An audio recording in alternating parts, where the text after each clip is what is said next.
Welcome to the Trish and Sarah Wrestling Podcast. I'm Sarah. I'm Trish. And this is our podcast. We talk about wrestling news and various topics from different promotions, primarily AEW, but also New Japan Pro Wrestling, WWE, and topics from around the wrestling world. Whatever we find interesting, and we hope you will too. We are a proud member of the Social Suplex Podcast Network, and you can find our content on our podcast feed, the Social Suplex Podcast feed, as well as on Twitter, YouTube, and Blue Sky. Please feel free to like, subscribe, and rate our podcast. We also have a store at Shop Tees, so if you would like to support us or just own some really cool merchandise, please take a look at shop-tees.com/social suplex.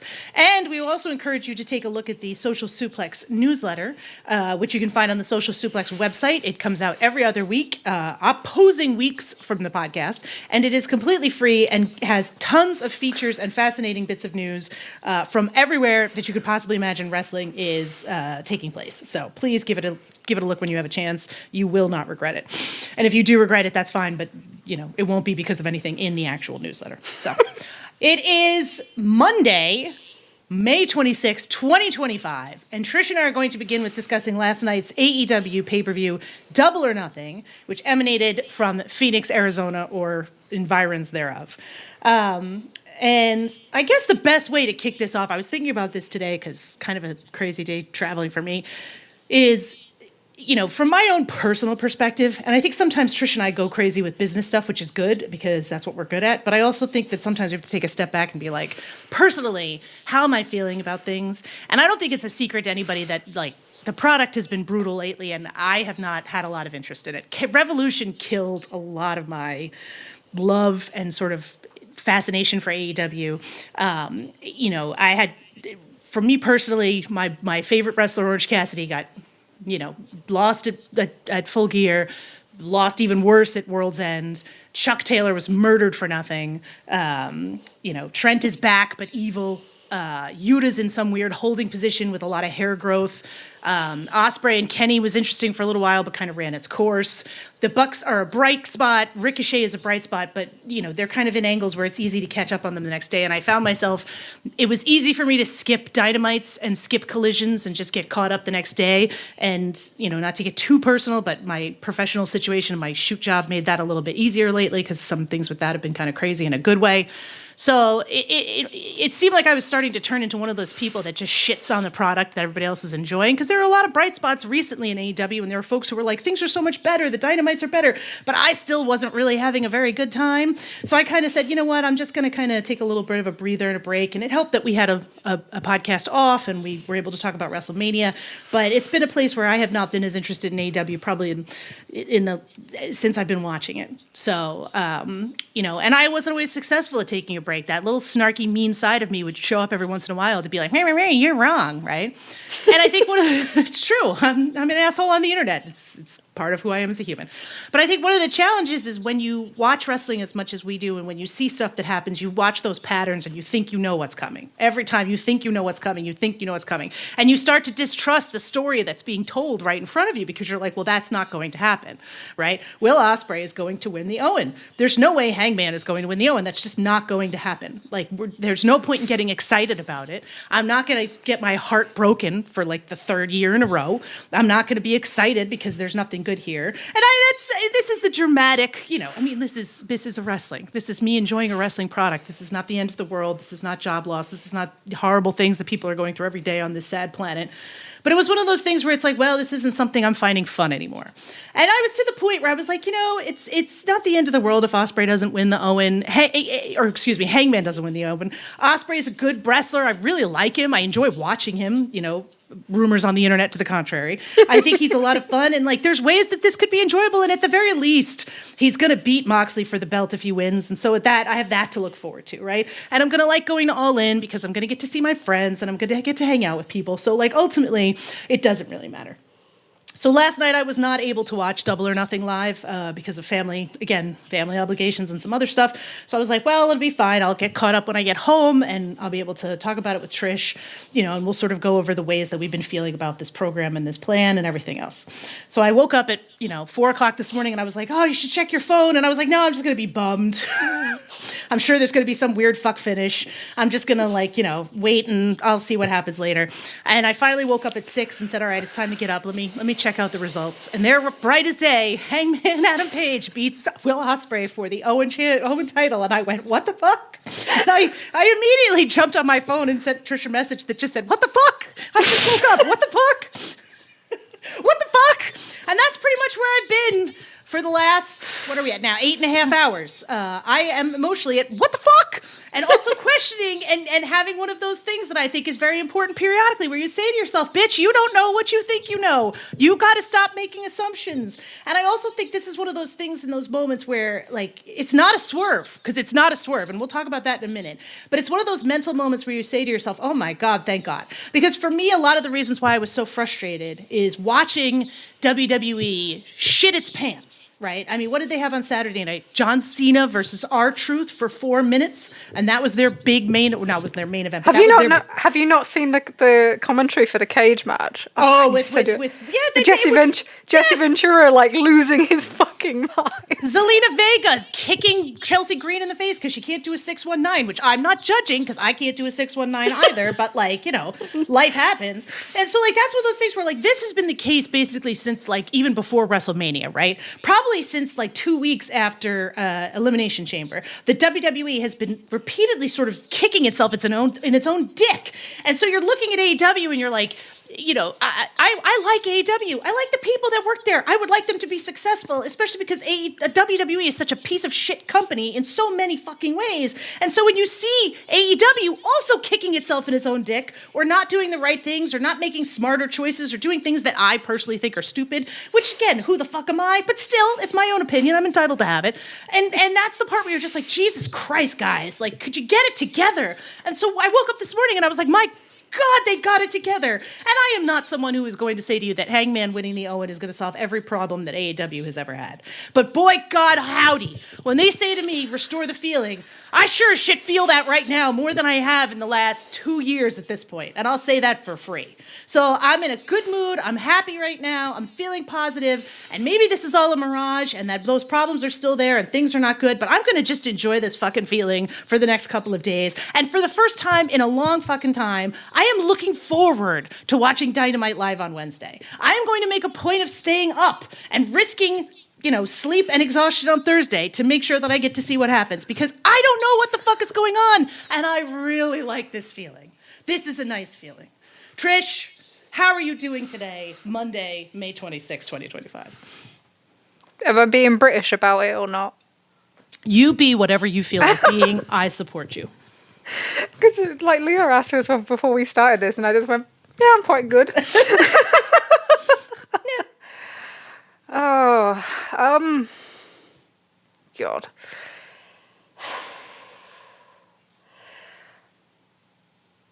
It's hard sometimes to separate the kayfabe stuff on screen to other things. Yes. And with this one, I don't know if you can. Because I think everybody knows so much of the story, and they don't know all of it. I don't even know all of it.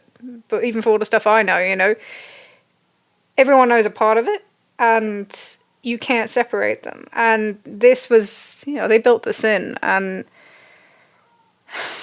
it's one of them, you look at the build, and it's the same, we did the same with MJF, right? Yep. We did exactly the same with MJF and Page, and we looked at the build, and we said, nah, can't be. Even though we can see it. You can see the building blocks.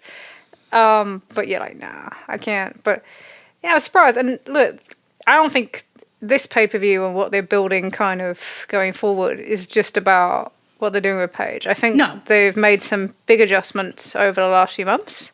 Yes. And that's made a huge difference. And I think there's a lot of things clicking right now. And that's where you want to be with, WWE putting on a show like Saturday Night's Main Event. You want to be kind of clicking, especially going into your biggest season, going into, your stadium show and then the big arena show in London. So, yeah, it was a really good show. Yes. Look, it was long, but it's always going to be long. I think at some point we have to just it's not going to change. So, there's always a couple matches that you could cut time on. I think our friend at the Torch, Brian Zellum, who was there, was basically at one point he sent me a message that just said the FTR match was 23 minutes, and I just yeah. Tell some of these fucking guys to cut some time out of their shit, quite honestly. But yeah, again, it felt like but it's never going to really change. You paid $50. If I paid $50 for this, I'm sorry, I'm not mad that I got my $50 worth. Sure. Right? But the case was, so if you think about the big issues, so last time we really talked to AEW was around Dynasty. Yep. And one of the big issues is what they did at the finish, right? Yep. And this time, they can say all the things about disconnect to the fans and that sort of thing. But this time they moved that finish. And they could have done Anarchy, because Anarchy ended obviously with a strong babyface win. But they didn't. They went with the Owen men's final. And it felt very much like a response to, how many main events in a row did we have in pay-per-views that were just, negative. They brought the crowd down. They brought the feel of the whole show down. What do we have? So, Wrestle Dream, what we have? Wrestle Dream, Full Gear. Yep. World's End. Yep. Revolution. Yep. Dynasty. 5 in a row, Months. How else? How many months is that? Like 7-8 months since we've had like a, an ending of any sort of satisfaction. Yep. And you can't really keep doing that, They were very much in the vein of positive endings when they first came in as a company. Yep. And that was very much a fundamental. And that's what I did here. And it just felt so different. I think there's other things as well. So what we'll do is, I want to talk through a few of the matches, and I think that will kind of illustrate where some of the changes have been made and where some of the things have kind of got stronger. Yeah. So that's probably the best way of doing it, is just to go through everything. Or not everything, but go through the kind of some of the key things. I'm not talking about the Hurt Syndicate. I don't care. This is one of those things where, like, I don't think the Hurt Syndicate stuff is good. I don't think the stuff with MJF is good. I don't really want to waste my time discussing stuff that's not good right now, but I think it's probably something we'll tackle eventually, seeing where they're going. But, spending this much TV time and this many weeks on an angle that literally does nothing and, like, doesn't even seem to be leading to any kind of a wrestling match sort of continues to boggle my mind, but it's MJF, so who the fuck knows what he's going to do on a day-to-day basis. So, yeah, but for anybody who thinks that we think this is great, like, there's so many reasons that I personally hate this. But yeah, anyway, sorry. I think a lot of women do, especially. Some of the misogynistic stuff is really kind of offensive to a lot of people. But there we are. Should we start with... I said we were going to start something else, and I've changed it, so don't matter. Should we start with the women's matches on this show? So the show opened with Mercedes, Moné, and Jamie Hayter. What did you think of the build of that? Did you think that they gave Jamie enough to make her a kind of credible threat to Mercedes in this match? This was a tough one for me. I feel like Jamie Hayter was always a long shot. I personally didn't think that she was winning this. I thought that once that Athena sort of disappeared from television, it was pretty clear the way that the angle was going to go. Mm-hmm. But at the same time, like, Jamie Hayter definitely has had more to do in the build to this than she has had since she came back. So that was kind of nice. Like, it did feel like it built her up. I think like anything else, it's going to depend on what the follow-up is that they do with her, and how she goes from here, or if she just disappears off TV again or goes into like some low-level, low-card feuds. But I thought the match itself was just absolutely excellent. And I do think the benefit of having somebody like Mercedes in the women's division is that she just, I don't want to say she elevates everybody, because it sort of downplays the work that the other woman does in the match. Like, Statlander was a great opponent for her. Like, Hayter's a good opponent for her. Like, you put these women in the matches with her, and it's not like Mercedes is just carrying people. But I think that it shows the, adding her to the roster has meant that the women's division by nature has gotten sort of more time, and the matches themselves have become so much sort of undeniably better, that I think it helps them. I do still think the division as a whole has issues, but I think it's in so much of a better place than it was like 2 years ago. It's hard to you can't even compare it. It's like light years away. And it was an interesting finish, because it kind of, Mercedes had a lot of the match, and then you got you kind of back and forth for the end, where you finally kind of got some crowd behind Jamie more than Mercedes. Yes. And then you kind of went straight into what was like a roll through into like a DDT, but it was like, and then she kind of scatters up the ramp. And because at first I was like, what the hell just happened there? I was like, I was well lost. But I thought, it was a very good match. Jamie, it's the first real thing she's done since she's come back. It's the first pay-per-view match she's had since she's come back. And this year's felt very stop and start. Felt like they could have done more. But this is a good, you need to propel from here. And I guess the big question is, so with Mercedes going in to face, spoiler, Toni Storm. Spoilers for everything here. We're not going to, come on. Oh, well. We haven't talked about Toni and Mina yet. But now with her going in to face Toni Storm, first of all, what would you do with that match, actually? Yeah. I'd have Toni win. I just think that if you're going to... Mercedes is a big star, and I think Mercedes' first loss needs to be to somebody who it's going to... I mean, again, like a lot of this lost shit, like who does it mean stuff to, whatever. But I think, honestly, like I would have Toni win. Like I just would. I don't think that, like... I don't know that I think Mercedes needs the main title, and I think, I don't know. That's what I would do. That's what I would do.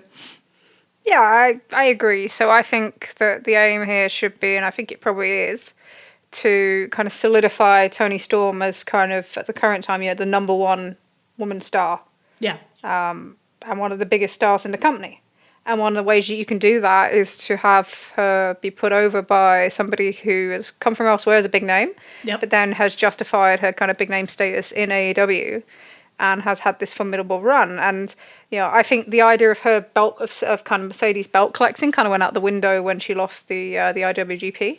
Yep. And so I was like, oh, okay. So that was kind of pretty much. And then you send Mercedes on, somebody else needs to then conquer her for the TBS title.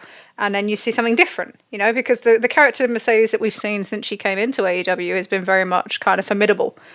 She's not had too many challenges, too many things to kind of, change that character or make her adapt outside of the, the Stephanie Vaquer thing that turned her heel with Britt Baker. And, everyone's going to like silo that away like Men in Black now, aren't they? Yeah.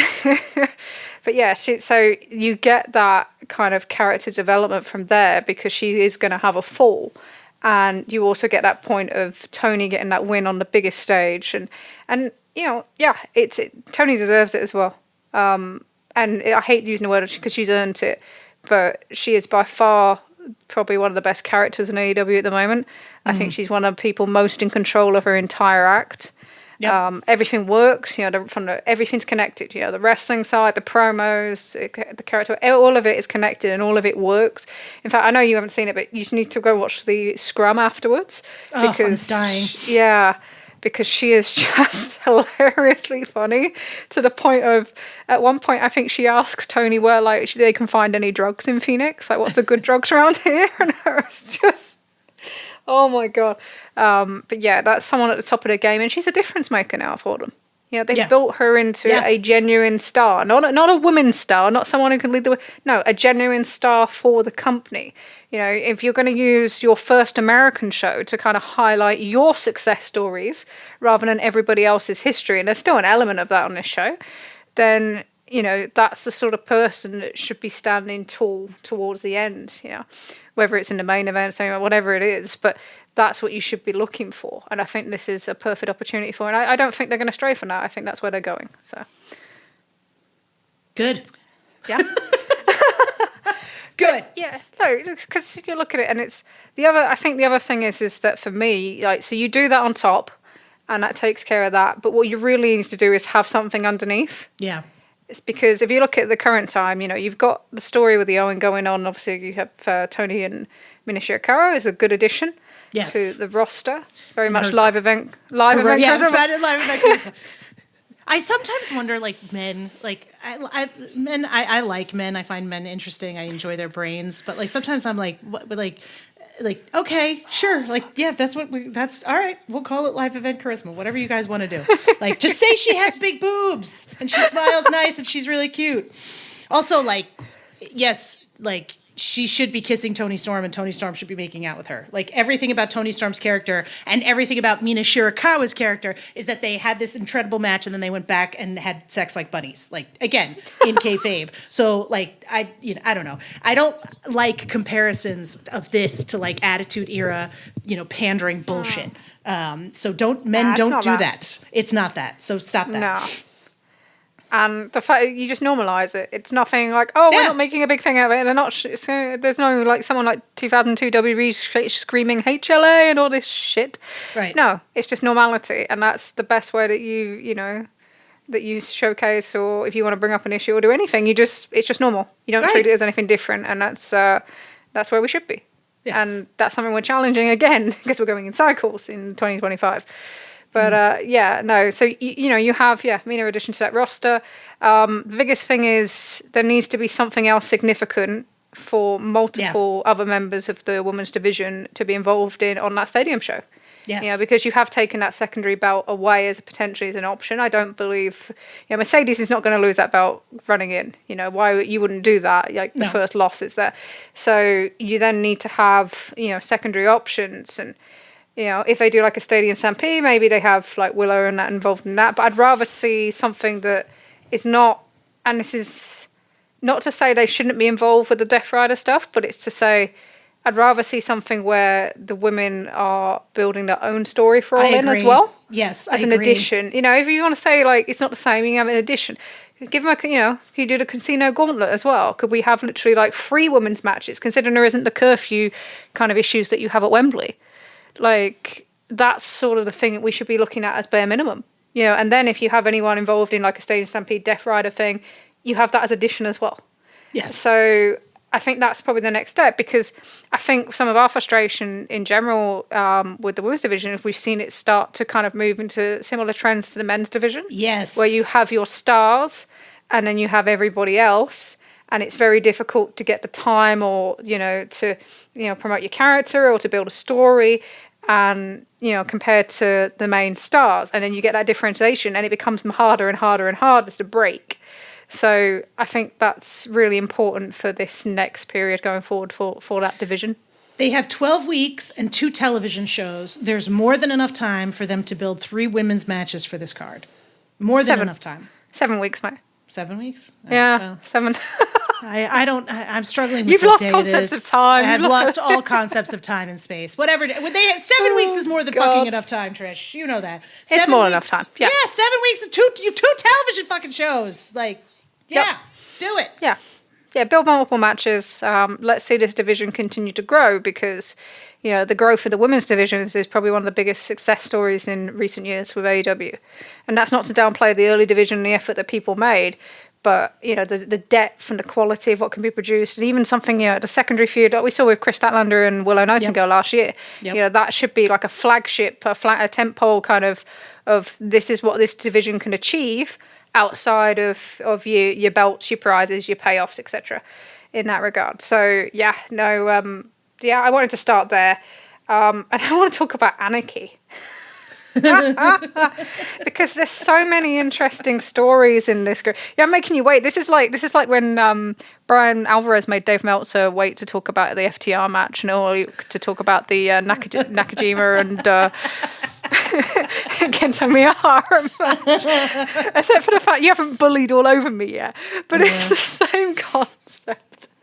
But I want to talk about Anarchy, because I think so many of the things that have made this show kind of easier to watch over the last month, or even better for the live crowds. And I think some of the reasons why you're seeing, some cities have some better results in ticketing in general, is that what was it you saw in Anarchy is what we're seeing kind of a little bit on TV. We're seeing some of the people that were in this match wrestle every week. Yep. Every other week. Yep. And we haven't really seen that in months. So I think a lot of that is to do with the Young Bucks being back on TV. Yep. Because I think that's made such a difference, because you've added this different variety part to your live show compared to the start of the year, where everything was kind of very kind of singular. We had this kind of the same type of wrestling in each match. It felt like it didn't feel like there were stars wrestling every week, and it just kind of felt kind of like what's the word? Just like Pedestrian? plodding. Yeah, pedestrian. Plodding? Yeah, plodding. Yeah. And so many episodes felt like that. And, you know, we spoke so much over the last year about, you know, there's some good stuff on here, but on TV, we're not really seeing any great wrestling. For the last month, you know, especially with, you had the Owen and then you had these matches. And it's like, oh, the level of TV wrestling has gone up considerably. Yeah. And it makes such a difference to the show because you might not like everything on the show. You know, the way that AEW is to its fan base and how, you know, different the fan base is, you're probably not going to like everything on the show. No. But if there's more than one or two things, you're probably going to like the show overall. And it really helps to have, you know, you call it a party match, you want to call it whatever, but to have that and then to have, you know, top stars in the company out there every single week, it just really helps the shows. Yes. And whether it's them coming back, you know, whether it's other people being involved, I don't know, but it's like, it feels different to me. Yeah. It's I don't know. It just feels like, it also felt last night like everybody was having a really good time, which is something that, you know, as the kids like to say, the vibes were good, which I think is something that we can't say that we can't have always seen. Like, even Kenny, who has taken a lot of jokes lately on the Social Suplex Network about his quiet quitting. Rich Latter, yeah. And Tunnel Talk also giving him a hard time for that one. Did seem like he gave a shit last night and was actually really, really funny, which is Kenny Omega that if you're not going to get like absolute murderer Kenny Omega, then hilarious nerd Kenny Omega is also a great time. So I think that match was a lot of fun, and I'm always endlessly amazed at how creative these matches can be and how they, you know, you don't want to get into that thing where it's like, well, we have to do this type of match because we do it every year. And I think that's kind of the concern sometimes. It's like, well, you know, does the feud require it or is it just May, so we have to do Anarchy in the Arena? But they still managed to pull it off, and they pull it off like, you know, I think adding Willow and Marina was really good. It kind of broke things up a little bit. I liked all of the Revolutionary War references. That cracked me up. Founding Fathers. The Founding Fathers is amateur. Yeah, that's right. You don't call it the Revolutionary War, do you?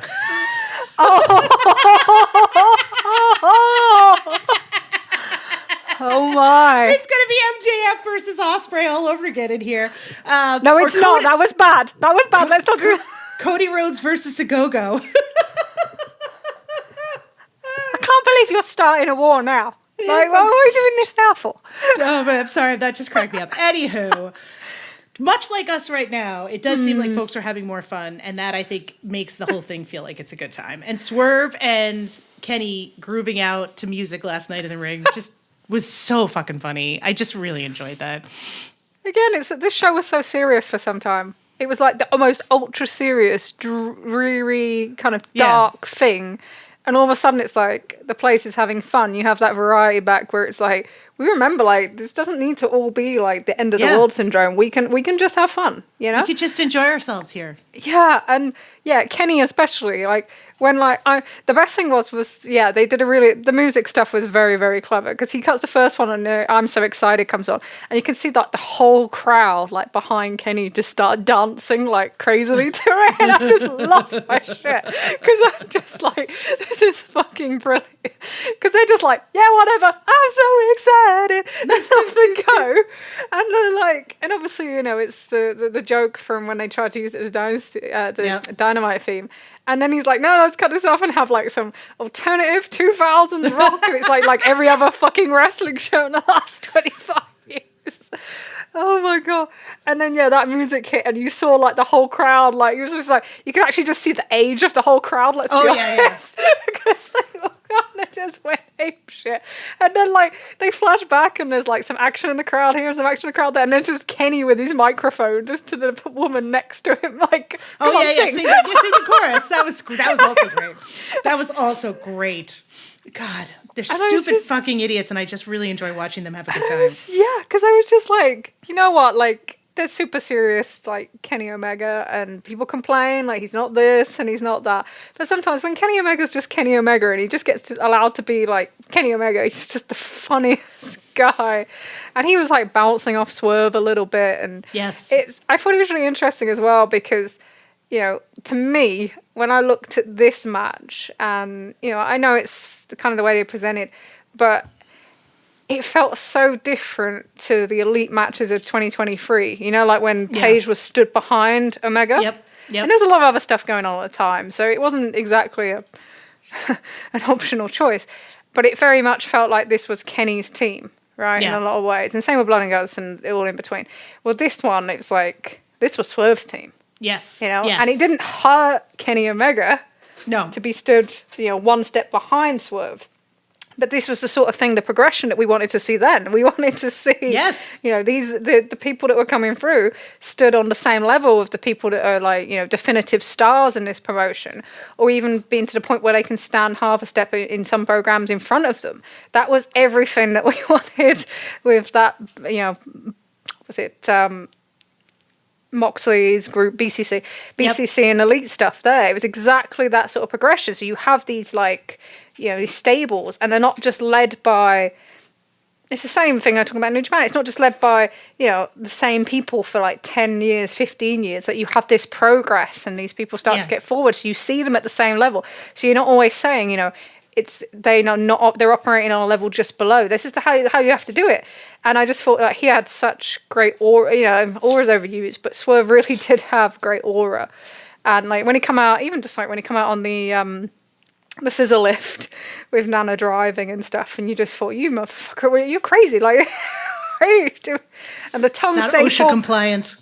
Oh, the tongue staple. And I'm like, right, was the knee not on enough? Like, was it? Oh, the tongue staple was, I was like, I'm all set, thanks. But no, he's, it's like, he's crazy. But yeah, he really does feel like he has something special. And I think they did a good job within the confines of that match to kind of nurture that. Yeah. And you really felt that, you had all these other guys in there, and obviously like Marina and Willow as well. But he was the one that kind of came out of it thinking, you're going to be one of the guys in this promotion for a very, very long time. Yep. What did you think of the fact that the Death Riders and the Bucks were kind of very soundly defeated? I was kind of, again, fascinated by this because it suggests that they're sort of moving in a direction that I wouldn't have anticipated. Based on, I just figured, okay, we're going to get a loss here. We'll go into a blood and guts. There'll be something else happening with this feud. But it sort of feels like they, that's a finish to that, it feels like. I don't know. Mm-hmm. It just is an odd, again, another, not a swerve per se, but it didn't go in the direction I thought it was going. Yeah, and I think it says that, a lot of people think that the Moxie run's going to go to after for Darby Allin. You don't do that if that is. We're weakening them. So they've had a month and a bit since Dynasty where they've taken some big losses. Yes. And they're generally just getting their asses handed to them after months of kind of, beat downs and stuff. So, you either reverse that in a trend or you don't, and you can't do that on your biggest stadium show of the year. It's a disaster. Yeah. So I thought you kind of have to, if you want to make them strong, then you do that here, and you're going to make them relatively strong going in. Obviously, Mox are going into the Page match, but I think there's much more interesting stories to be told with kind of dissension now within that group, and people starting to peel away as Page gets stronger with people behind him. So. A faction having dissent, that's such a weird, unique type of booking. I don't know any promotion that does that too much. Anyway, sorry, WWE. No, but sure, but but that's kind of where they're at with this group now. There needs to be some movement with the Death Riders. Yeah. And then the other thing that was around the Death Riders with this one, so Gabe Kidd came in during the Chicago Cage match. And I wanted to say this. I love a good crash out, and I love a good crash out when I have no investment in what's happening whatsoever. And I loved the crash outs that all of our friends were having about Gabe Kidd showing up at the initial time about this. And I also want to say that everybody should at least crash out once over something stupid like wrestling. And if you haven't crashed out, or you say you haven't crashed out over wrestling, you're lying, because you know you have at least one time. God knows we do it on this podcast on the regular. But I just didn't. Sometimes that's one of those things where you're like, I have no stakes in this, and it's kind of fascinating to watch it happen. And that's how I felt about the Gabe Kidd stuff, where I was like, interesting. People have a lot of very strong opinions about this. I don't. So I'm loving it. I love opinions that I don't care about. All right. Anyway. This is a very, very interesting situation. So Gabe Kidd is off for the month because it's Best of Super Juniors. You know, that's why he has the free time. Most New Japan heavyweight talent are off this month. And obviously he was just in the US for New Japan Resurgence, which is kind of where the interesting bit comes from. Because Gabe Kidd comes in and he's working for Jon Moxley, but somehow being paid by the Young Bucks. But at Resurgence, we've just had this thing where the War Dogs were refusing the 2-Suite from the original Bullet Club with Kyle Anderson and Luke Gallows, and then with the Bucks. And then it turns around, but it's weird. And it was weird that they didn't do much with him either. Yeah. So not only was because from a character perspective, Gabe is a guy that is aligned with David Finlay, obviously the War Dogs, and they've just had this huge feud ender at Dontaku with the House of Torture. And they're the ones kind of trying to do things more the right way, not perfectly, but the right way. And he's, there's no dissension between him and Finlay. And yet, Moxley is someone that Finlay has had issues with predominantly in the past. And then also, Moxley's reign was something that Gabe in character had run down through the floor last year. Oh, yeah. So it's like, so you're joining with a guy that you basically said was ruining New Japan last year. And then you say you hate AEW and Moxley wants to, hates AEW. But the whole story of Moxley is not that he hates AEW. It's he wants to save AEW because he thinks it's going the wrong way. So it's and whether he's a hypocrite or not is for us to judge, right? But that's not, the story is not that Jon Moxley hates AEW. No. He hates what it's become. He doesn't hate AEW. So then from Gabe to come in and be like, I'm just New Japan and I just hate AEW. So I'm working for Jon Moxley. It's like, what? And look, I was discussing this with our friend Frankie in Japan today, and he was just saying, Japanese people probably aren't bothered by that. So you'll see, maybe a vocal contingent on the internet, but they reflect a very, very small part of the New Japan fan base. And when we get to Dominion in a couple of weeks in Osaka, and Gabe is up for the global title with Yota Tsuji, this might not even be a talking point. There may be no reflection. There might be no character change. But it's hard for us to look at it and to see these kind of characters. It won't make any difference to people that just watch AEW, right? Or just watch the Gabe Kidd and Kenny Omega match. They won't give a shit. But for anyone who watches both, it's fucking weird. And especially because Gabe is pretty much a face now in New Japan. And then he comes here and he's a complete heel. And you're like, I don't have a clue what's going on anymore with this. But yeah, I guess the thing is, so it's kind of funny, right? Because I did the Gentleman's Wrestling podcast with Jesse Collins, who's fantastic, the week before. He is awesome. We were discussing... Yeah, thank you. I was busy, yeah. You took a break and I just went everywhere. I'm not very good at breaks, apparently. But we were discussing the kind of the global impact of the kind of AEW and WWE war. And I think the perennial kind of feeling amongst kind of New Japan fans in the West, or some on, more online base in the East, is a sense of betrayal, because he's portrayed himself as New Japan, and they didn't think he was going to go yet. No one's stupid enough to think he was never going to go to AEW or to WWE if they came calling. There's financially there's no choice, and that's how it is these days. But I think they felt like, when you're proclaiming, I am New Japan or whatever at the Tokyo Dome, that we wouldn't be looking at, your presentation being changed up already and you being 6 months in later. AEW. 6 months later in an AEW. Yeah. So I think that's kind of interesting. And I think it's one of them where it's worth keeping an eye on.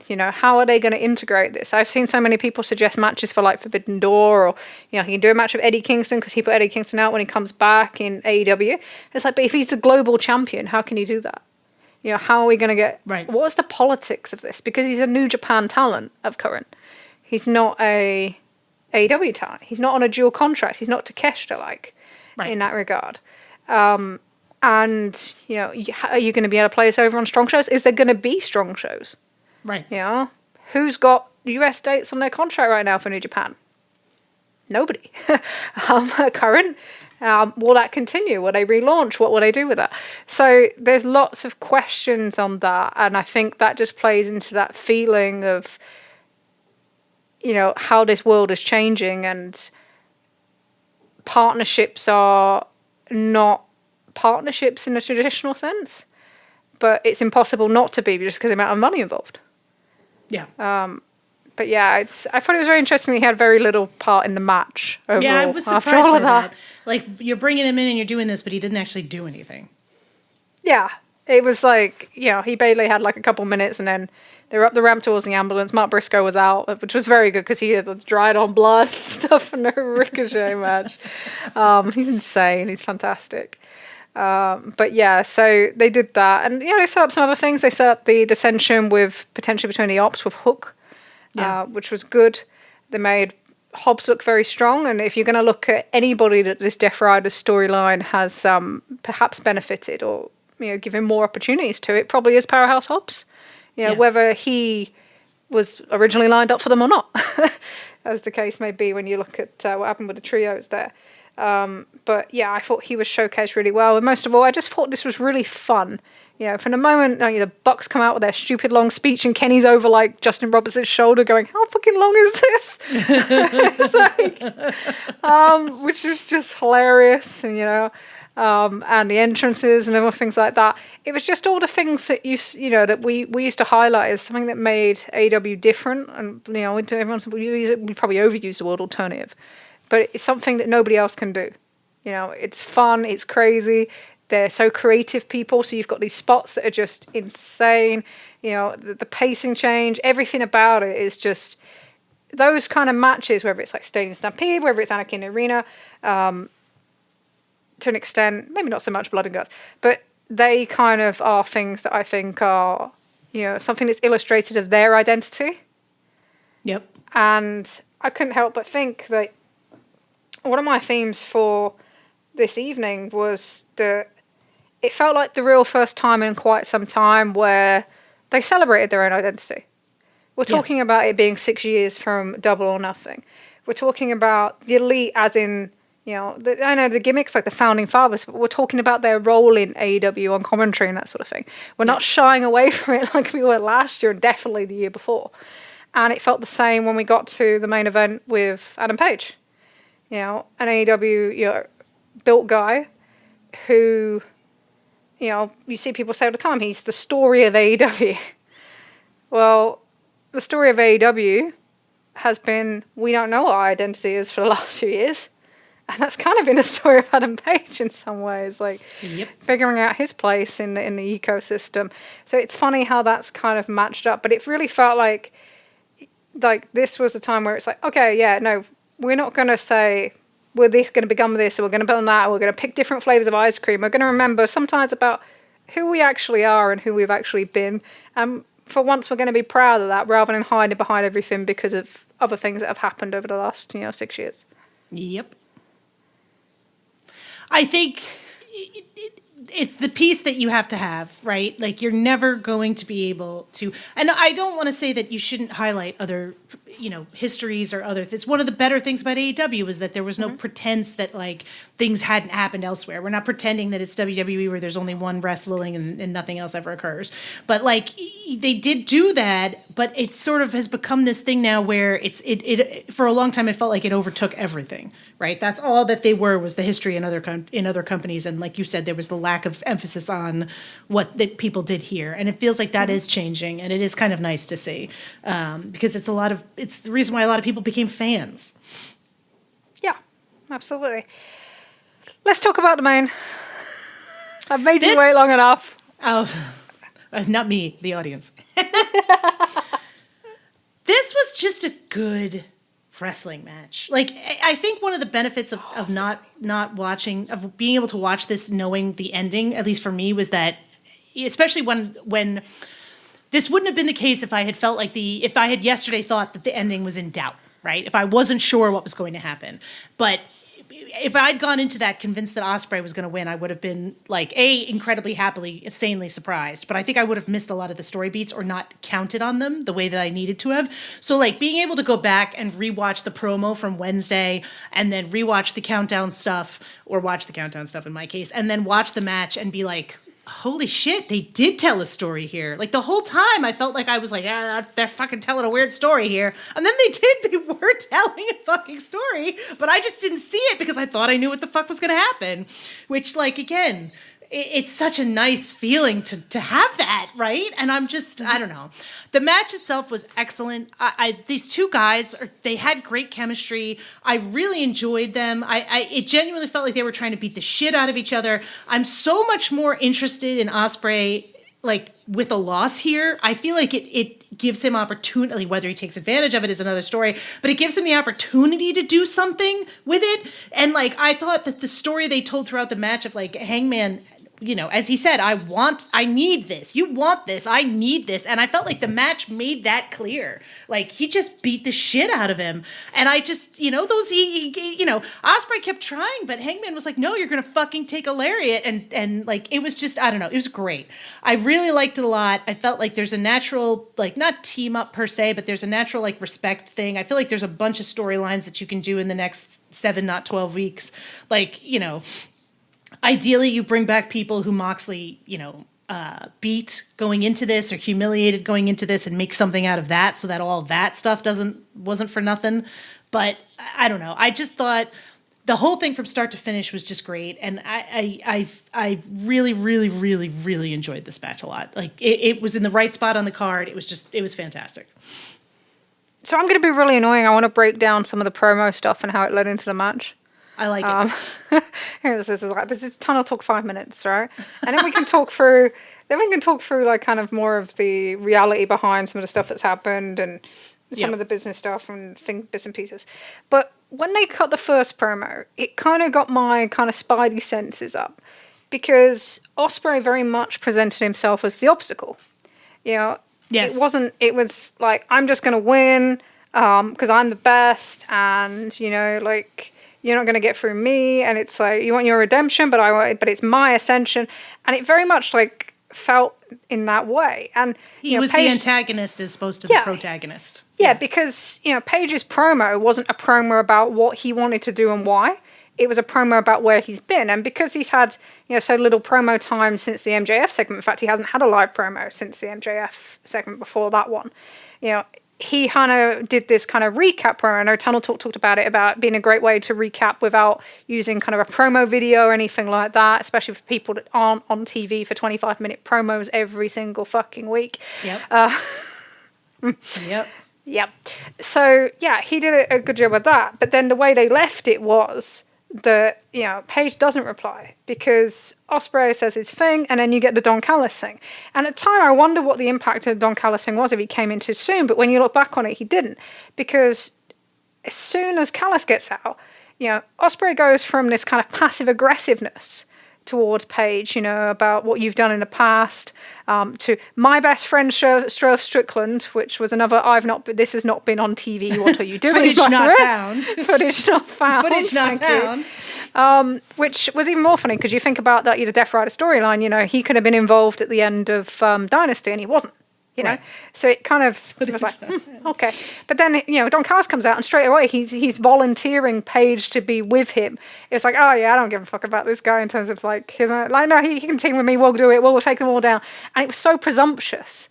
It was like this overconfidence into this arrogance. And you actually have Don Callis going, you know, and the Don Callis line is quite clever because Callis is just like, you know what you're teaming with, right? Which one gets to Hangman's heartstrings, because he hates what he's become in so many ways, and he's trying to redeem himself from that, but also is like a warning to Osprey that he does not heed. And then you do the tag match, and in the tag match, you know, like, Paige is the one who's hitting things kind of with purpose. Yes. And Osprey is the one that's kind of just showing off. Like, you can do this, well, I can do that. You can do this, well, I can do that. And you get to the end, you know, and you've seen the spot with, like, he tries a hidden blade and he just stops because, like, Paige is just looking at. And it's kind of like you're underestimating him because you're so sure of yourself, but you're not acknowledging kind of your own issues. There's an overconfidence. And that bled into the third, you know, the third week with the promos that they cut there, because what was really unusual there was we all expected a Hangman reply, right? because that's the way he structures his feuds. So if you go back to like the Moxley one, in the winter of 2022, you know, Moxley cuts a promo where he's like, oh, you know, Kidd, and you know that's leading into the promo that becomes the medicine's not working, one of his best ever promos. And it's the same with the Swerve Strickland one. You know, you had, when they've done it twice, you had the promo that Swerve cut at the beginning of the program back just after All Out 2023. My God, my years are going like nobody's business. No wonder I'm going grey. And then you have the promo that Hangman cuts, the bookend, the other bookend, at just before Full Gear 23, you know, where he runs him down in the same way. So he likes them bookends, and the people that work with him like them bookends. So we were waiting on the reply, and you know, so Osprey come out and he literally cut pretty much the same promo. It's like, you know, other than like, I commute very long way from my job. Yeah. Listen, everybody hates a long commute. Nobody likes it. This is why everybody wants to work from fucking home. Everyone hates a long commute. That's why they hate me. Everyone hates a long commute. That's why they hate me on a daily basis, you know? That's why I get called lots of fun names. Especially at the moment where everything's fucked up as it is. But there we are. But yeah, so it was like, oh, I have a long commute. And then it's like, well, you know, and you know, I've wrestled lots of matches and I'm the critically acclaimed, you know, best wrestler in the world. And they kept repeating that. And I was like, I really want to say, well, you're not the best wrestler in the world because you're not the world champion. You're not the best. Because that's such a critical part of it. If you're having to have stakes like belts, and you can't just say, oh, someone who goes in and wrestles is the best wrestler in the world. But they use that as part of the story. So you had to have Osprey kind of cut that promo. And then, you know, after offering Paige a beer, which was a scumbag thing to do, to be honest. Yep. You know, very heelish. So, very heelish. So people were like, well, you know, he's just being nicer. No. If he talks about in that first promo how much of Paige's history that he knows, you know, he's telling Paige's story for him, he's assuming his story for him, then, you know what you're doing. For it. Yeah, well, he's trying to get in his head. Yes, the audience was with him on this. The audience knew exactly what he was doing. Exactly. The whole idea is he thinks he can get into Paige's head. That was the whole idea of that. So he gives him the beer, that sort of thing. And then he cuts that promo, and then Paige gives the return promo. And it was always going to hold more weight, right? It's Adam Page. And that story's been going on for so long, it was always going to hold more weight. You knew what you were going to get. And he's still, every now and again, just, for Jesus Christ, like, he's so good at this stuff. And then you give Osprey the reply afterwards. And that was your closing reply, which is normally, like you saw the Jamie Hayter thing, that's normally a sign that this guy's losing, right? But we can believe that. No. So that's what made it so realistic. But then he goes back and, you know, at one minute he's like, you know, I'm going to be your friend. I'll back you up if you win. And the next minute he's like, oh, what are you going to do? Hurt me like you did Christopher Daniels, like your idol. And he sees like Hangman take a sip. And then you get to the end and, you know, Hangman just kind of downs his drink like pretty normally, and Osprey has to kind of show off a little bit with it. And that continued the theme. And they carried all of that. And the countdown, which was fantastic, actually. That countdown package. They carried that all into the match. And they played it out into the match.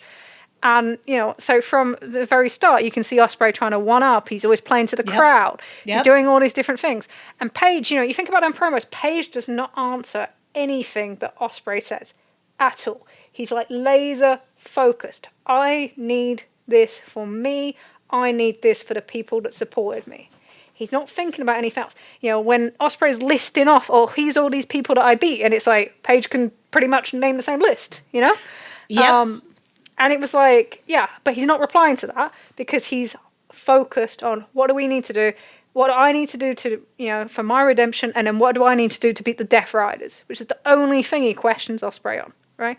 And then you take that into the match, and you start with that thing where Osprey's showing off, he's playing to the crowd, he then, you know, he's doing moves that he doesn't need to be doing, you know, but then he's making little mistakes where he's not taking into account Paige's experience, what Paige has learned, what Paige is dealing with. And you see that with the things like when Paige rolls kind of under the rope after the hidden blade. Yes. And then you see it later on when, you know, Paige does the, you know, I think everyone thinks about the Omega feint for the Rainmaker.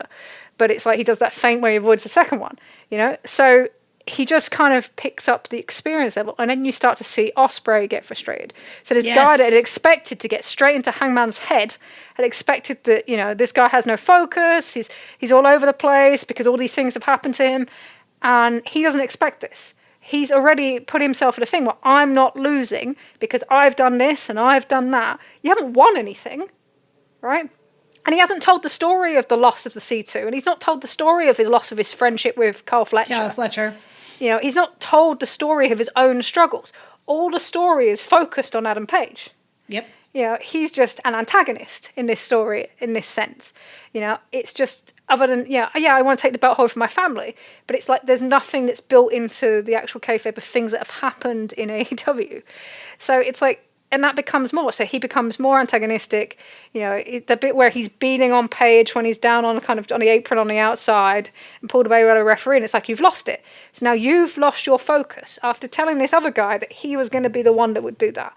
And this guy's still laser focused. He's not playing to the crowd. And when you think about crowd response, I think it's really interesting that Page was even able to do this, because I can't think of any. I was trying to think about this earlier. You've got to understand that normally you do a babyface match, right? And they're both playing to the crowd. You know, you're trying to drive as much kind of support behind you as possible. Right. And in this one, and this whole sequence, Page isn't playing to the crowd. He can't use all the cheap babyface things because essentially in his character, he's still a tweener.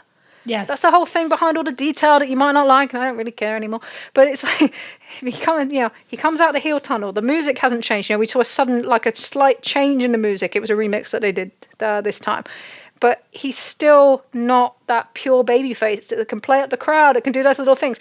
All he can do is look out. That's the only thing he can do, is look out when they're chanting his name. Well, and Excalibur was even pointing that out, because he was talking about how Hangman was not playing to the crowd or going to the crowd at all. No, because and then you play into that because he's laser focused, because I need this. Right.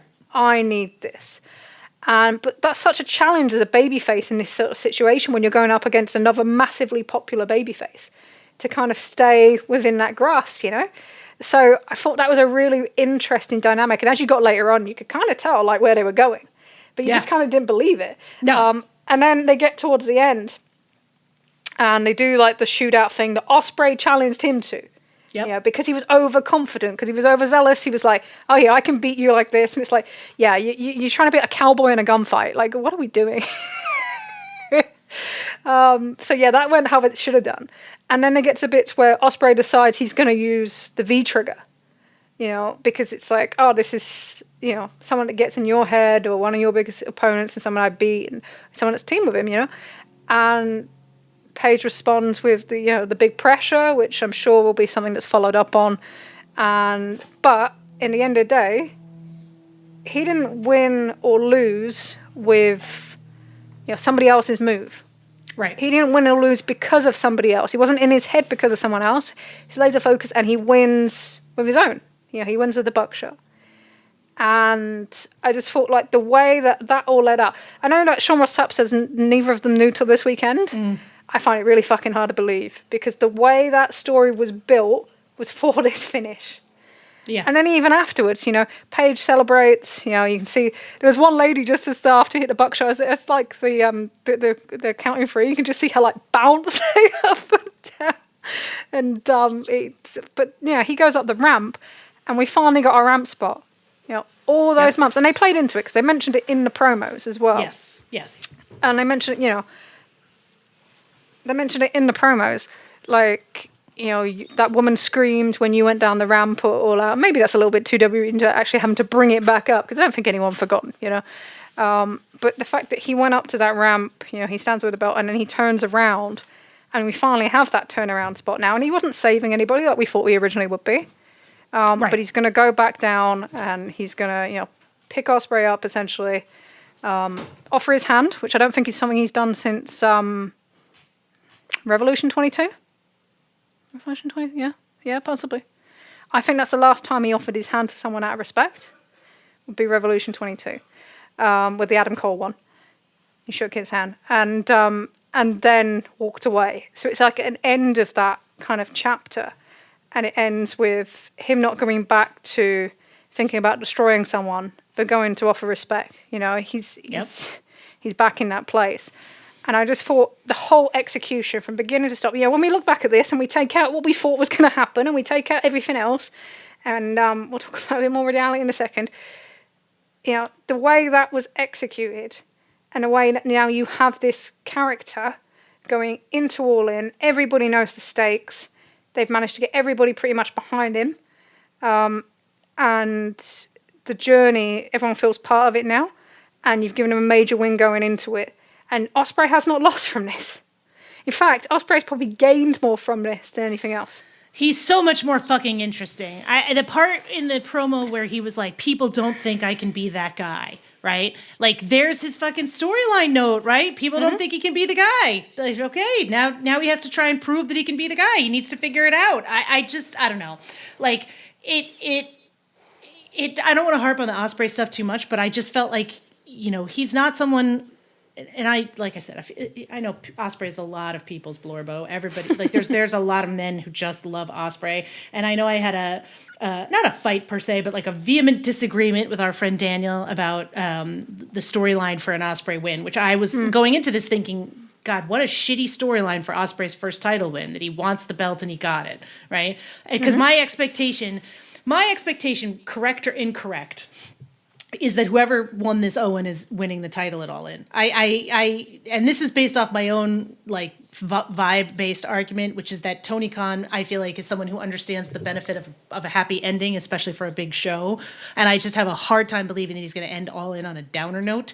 Now, what he thinks a happy ending is may change that, right? If he thinks Darby Allin returning or something like that is a happy ending, yeah, maybe we could see it, but I don't know. So going into this, my assumption has been like Osprey's going to win and Osprey's going to beat Moxley. And I was, again, kind of like, what a shitty way to get Osprey's first title. Like, there's nothing to this, because I understand that there are a lot of wrestling fans who think that, like, I'm the best, so I should have all the belt stories, are really good wrestling stories. And I think to some degree they can be good wrestling stories. I just didn't feel like I should win because I'm the best and I'm the best, so I should have the belt, is the good finish for the Moxley Death Rider story, which, as shitty as it has been, is still a narrative that requires a conclusion, right? It just doesn't make a lot of sense to me to be like, he got beaten by Osprey because Osprey's the best one, can do the best moves. Like, I don't know. I think it needs something a little bit more than that.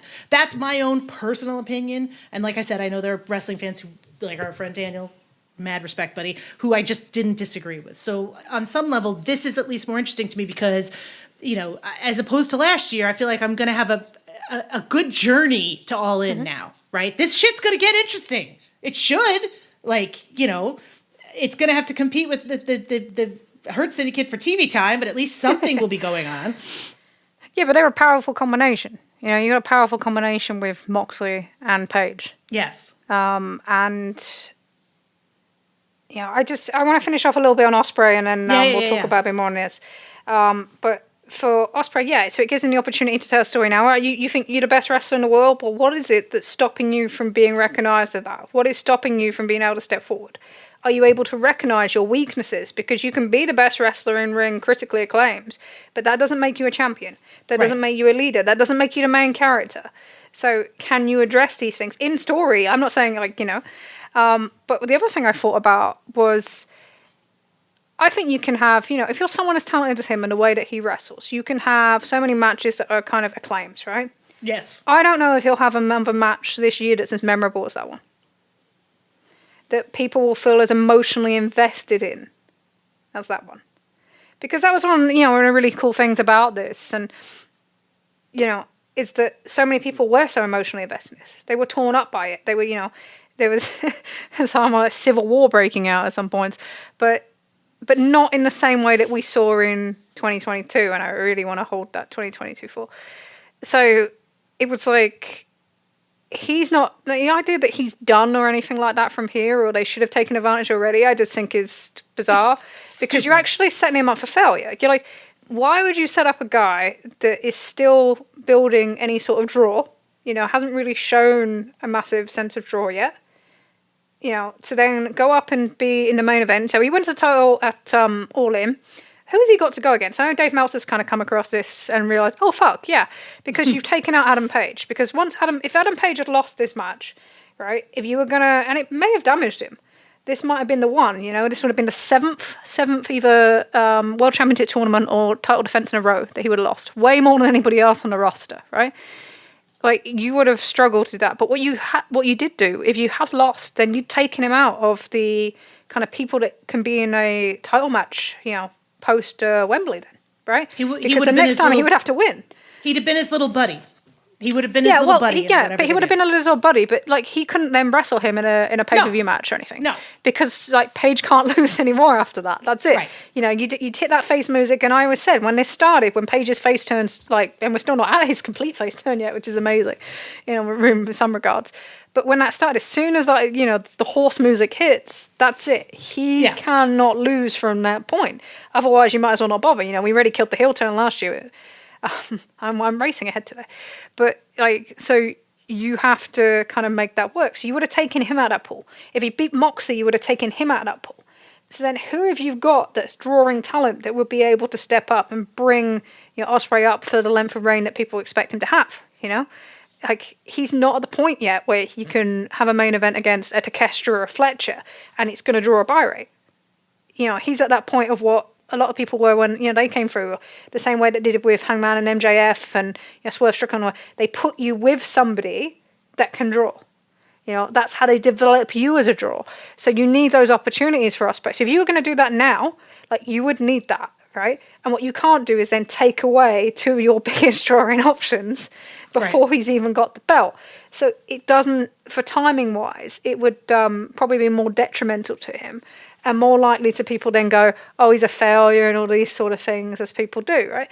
So what is the harm of doing this? Because this guy is not short of TV time. He is not short of promotion. Look at the Forbidden Door promotion and tell me he's short of promotion, you know? He's not short of matches on TV. He's not short of live promos. All those things that keep people hot in the meantime, when they don't have a belt, you know, I'm sure he'll have a feature match at the pay-per-view, you know, on All In. I'm sure, you know, Video Grand Slam will have a feature match on that. He is he's the most protected talent, maybe outside of Max or in front of Max. I don't know. You can order it each way in that company. He is the guy they think is the centerpiece of that company going forward. You don't have to worry about Will Ospreay, okay? Actually, the fact that he's going to tell a story potentially, and that you've got a match that's going to be memorable in people's minds outside of kind of, you know, oh, it was great, but what made you feel something about it? You know, that's a good thing. That's going to make him appeal to more parts of the fan base, and then maybe you see those numbers follow that you want to see, that then, you know, then you have him hot and ready for whenever you're actually gonna, you know, kind of crown him. You know, he's gonna be the Okada of this promotion. You don't have to worry about him. And I think the idea of worrying about him currently is just crazy. I don't get it, because they're not gonna shy away from him. They're not gonna move away from him. But on this one, with this day here, you know what? We sat and watched a lot of people go in front of Adam Page. You know? We sat and watched this, you know, people celebrated the Punk victory over him. We sat and watched the Danielson thing. You know, people enjoying the Samoa Joe reign. A lot of the people that are kind of really kind of behind Will Ospreay wanting that now. I think, you know, and same people that, you know, looked at Swerve Strickland start his trial reign and was like, why is he the guy, and all these sort of things, and played him down and just wanted him to be beat by Danielson and all those sort of things. I think we can have this one, you know? I think the other side has probably had a fair bit. I think we can have this one just once, you know. I think I get frustrated, and I said this at the beginning of the episode, but I think it's one of the things I find so frustrating. What I was getting frustrated about with the lead up for this match was that it created this either or thing that I didn't like, right? Because it suggests that you have to like Hangman or Osprey, and that you can't possibly like both of them, and that they couldn't tell a story together in concert that would be something that would be interesting and enjoyable. Like, I agree with you that, and that's the part that's also, this is the other thing that's making me crazy lately. So many people are just saying things that are not true, like making up statistics that don't exist. Like, Osprey's draw is a draw. Yeah, people literally said Osprey has a better business case than Adam Page. I saw that. I was like, what the fuck is wrong with you? Like, look at it. Provide me with a single number. And I'm not saying that. We've said this in other episodes. It doesn't mean that Osprey will never be a draw. It doesn't mean that Osprey's not worthy of being pushed. But the idea that because people cheer for him in the arena means that he's a giant draw, as opposed to Hangman, who's actually pulled out some legitimate numbers this year that very few other people can claim to have pulled out. Like, like, come on, like, you know, and the idea that you're going to put the belt on Hangman or the belt on Osprey and suddenly Osprey is going to become a draw, right? As opposed to having to prove that he is one before he gets it is another thing that makes no sense to me, right? It's the same stuff where it was like suddenly, you know, it's like this idea that there's 1 million people watching on Max and suddenly, you know, AEW is doing really, really, really well. Like, yes, the vibes are better, but they're like, I don't know. Like, so I think that's the part where like we can have all of these things, right? Like Osprey, I can't see Osprey being hurt. He's like you said, he's taken some losses in AEW, but he hasn't taken a lot of losses in AEW. And when he's taken a loss, he's back on TV the next week, getting a promo, getting a segment, speaking to the audience. Like he's not losing in that way. So, you know, there's no question that Osprey's not going to be the world champion. It's going to happen, right? Like, you know, unless AEW just goes under in the next 3 months, like he'll be world champ. So like, why are we in a rush to make it happen, especially in this storyline where it makes no fucking sense, right? And doesn't work with how this shit started or how it's been going. I don't know. Like you said, I kind of there was a very part of me that was a little bit like, you know, we took a lot of shit last year and I would like to have dished some shit out, but I'm not going to because I'm a better person. I'm not a better person. Being. I'm just going to be kind of happy where we are for now. I'm just be like, yeah. Yeah, no, I just tell myself that at night, okay? I'm a better person. People on the internet. Well, talking of being a better person, I thought one of the other themes that was very interesting was some of the playback to 2022. They were all over this. So as much as Paige was talking about the horrors of the last 2 years, they made it quite clear, you know, that this was also around Double or Nothing 2022. And it's been 3 years. And it's been 3 years since Paige has touched anything, gold-wise, you know, title wins, tournaments, whatever. But also that's where the journey begins and ends. And I thought it was really interesting to see Osprey use kind of some of the punk-like language. You know, it's not personal, it's just business. You know, they use the same phrasing. And what I kind of kept thinking beforehand was, you know, and Osprey, you talked about, you know, I want to sharpen myself. I'm going to use Paige to sharpen myself to beat Moxley. And it's that stepping stone thing. It's all the things that when we look at Paige, we get really frustrated with because his role has been the upper mid-card gatekeeper for the last 2 years. You know, I put over this, I put over that. You know, I win to lose. So the way that Osprey is at the moment, he loses to win, right? Yep. So, you know, he loses to Fletcher because he's going to come back and defeat Fletcher. He's lost to Paige now because at some point he's going to come back and defeat Paige. Yes. He lost to Swerve because he's going to come in the same with Okada, right? But he loses to win, whereas Paige will beat somebody and the next month he'll put over Jay White. Or he'll come out of the Incredible Swerve the Incredible Swerve match, Incredible Swerve feud at All In just to go into a Jeff Jarrett and that's a Jay White. Yeah, well, that was the Jay White thing, wasn't it? We beat him twice and we used all that momentum. And that one's a peculiar one because the plan, you know, and this is what affects his kind of, what people talk about his evolution. But I'll come back to that because I'm racing. But the thing about this one is that they used all those punk callbacks and then they used all these things. And I thought, because, you know, you're telling someone, oh, I'm going to be the main character now. And that's what they did then. You know, they said, don't cheer this guy anymore. He's just a stepping stone. This is your guy. And I thought, you can't do that again. You can't seriously do that again after all this talk of the main character and then say, he's not your guy, it's this guy, and not damage Paige. Like, there was no way. And I kept thinking, you can't keep bringing this up and then do it. And they didn't. You know, it's used. They didn't? No, because the whole idea is that everybody wants to move on from the damage that all the punk stuff caused, right? Yep. And one of the biggest things I've always said, and it feels like people are starting to finally realise it, and especially with the way that this was brought into this match, was one of the reasons the original breakup of trust with a large part of the AEW fan base was not because there were injuries in the summer of 2022. It was how Paige's title reign was handled with all the new people coming in, and then that decision at Double Nothing. I think Hurtko always refers to it as like the original sin.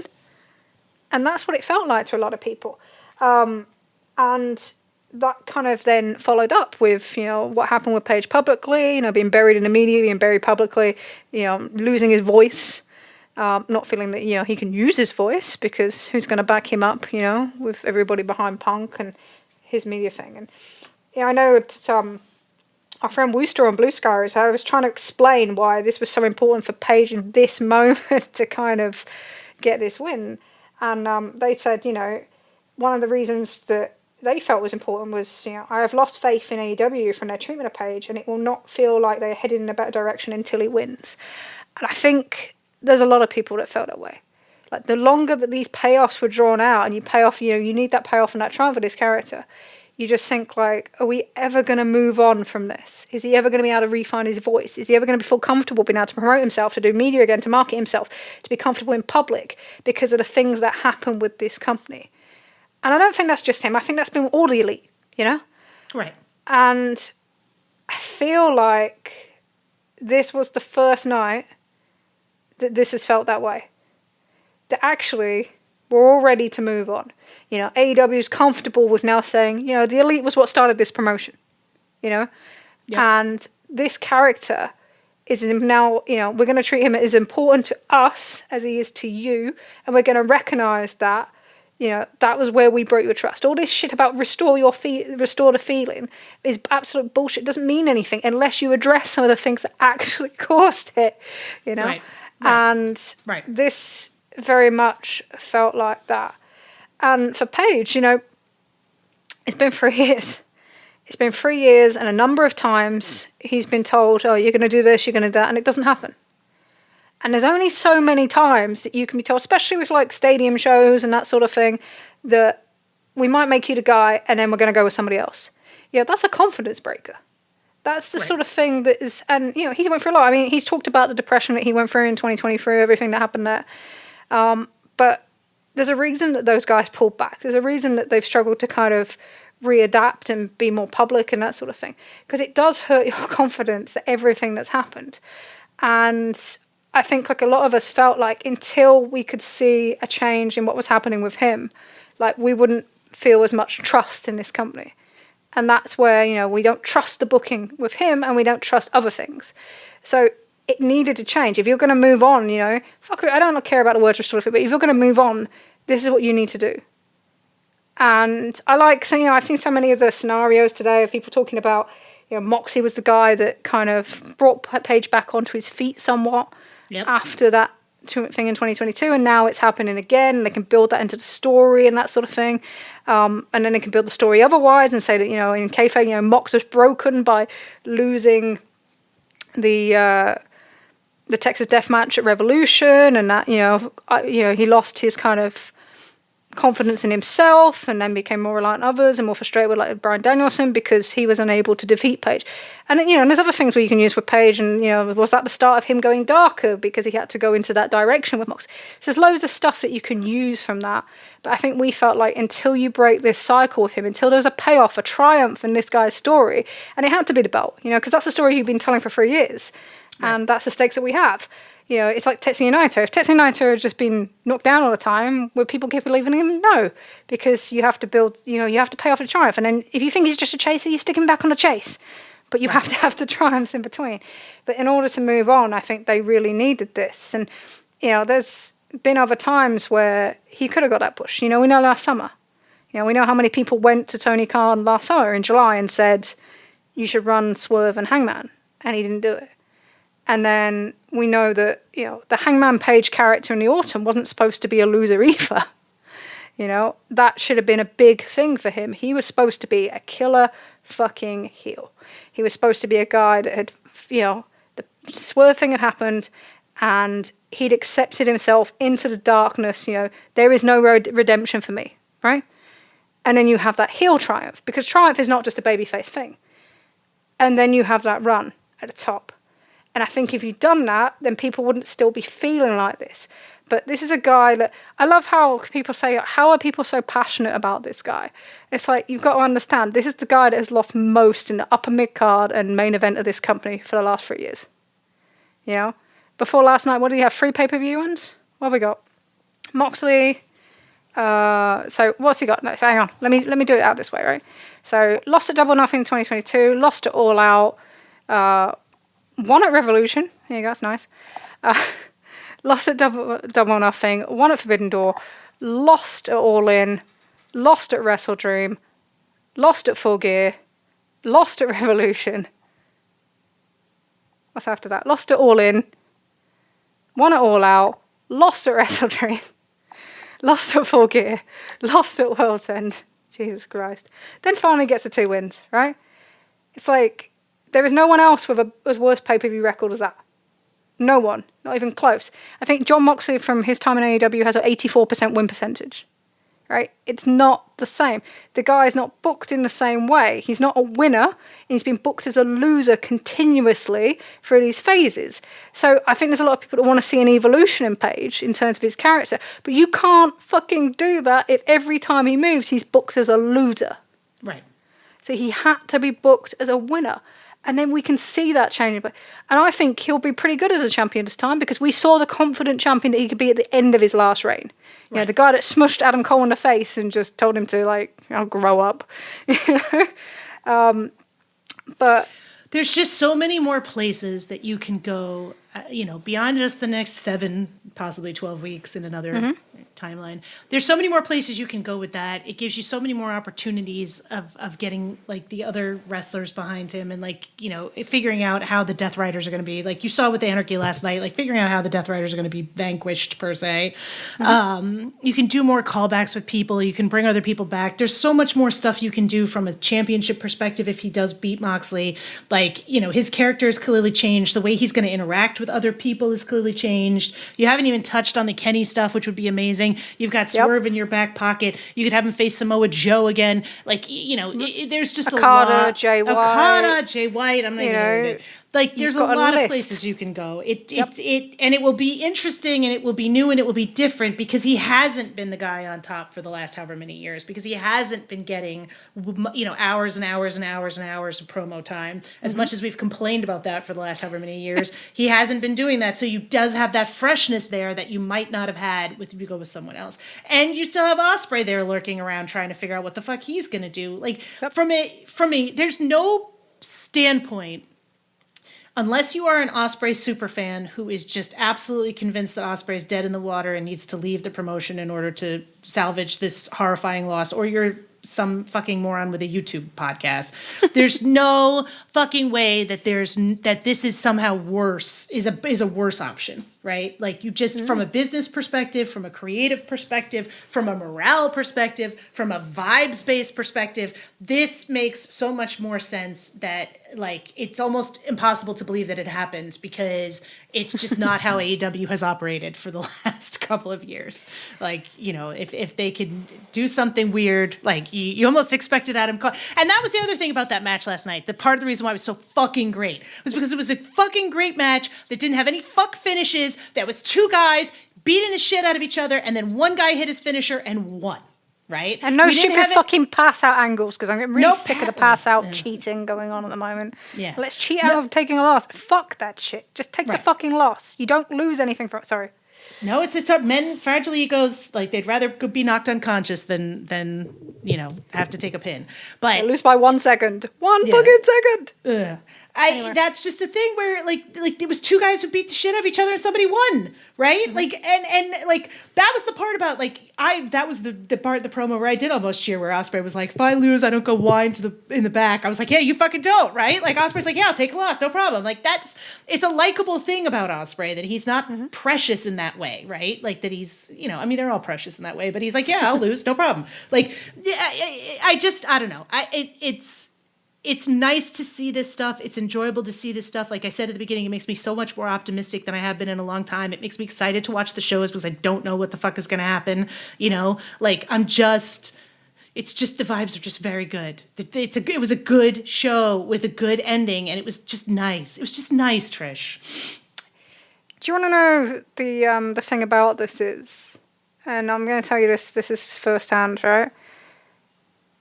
This was a pivot. This was not the long-term plan. They didn't have a plan a year out, like, he was going to be the guy. Right. He was not where they were going here. This is a pivot. And the fact that they don't often pivot that much, but, I think he did everything he could, because business-wise, as much as people want to claim otherwise, he has demonstrated over the last however many years that, he can draw tickets into a live event better than pretty much everyone else on the roster. Yep. You know, there's very few exceptions. Yeah, Omega. It's possibly, one of them that I can think of straight off my head.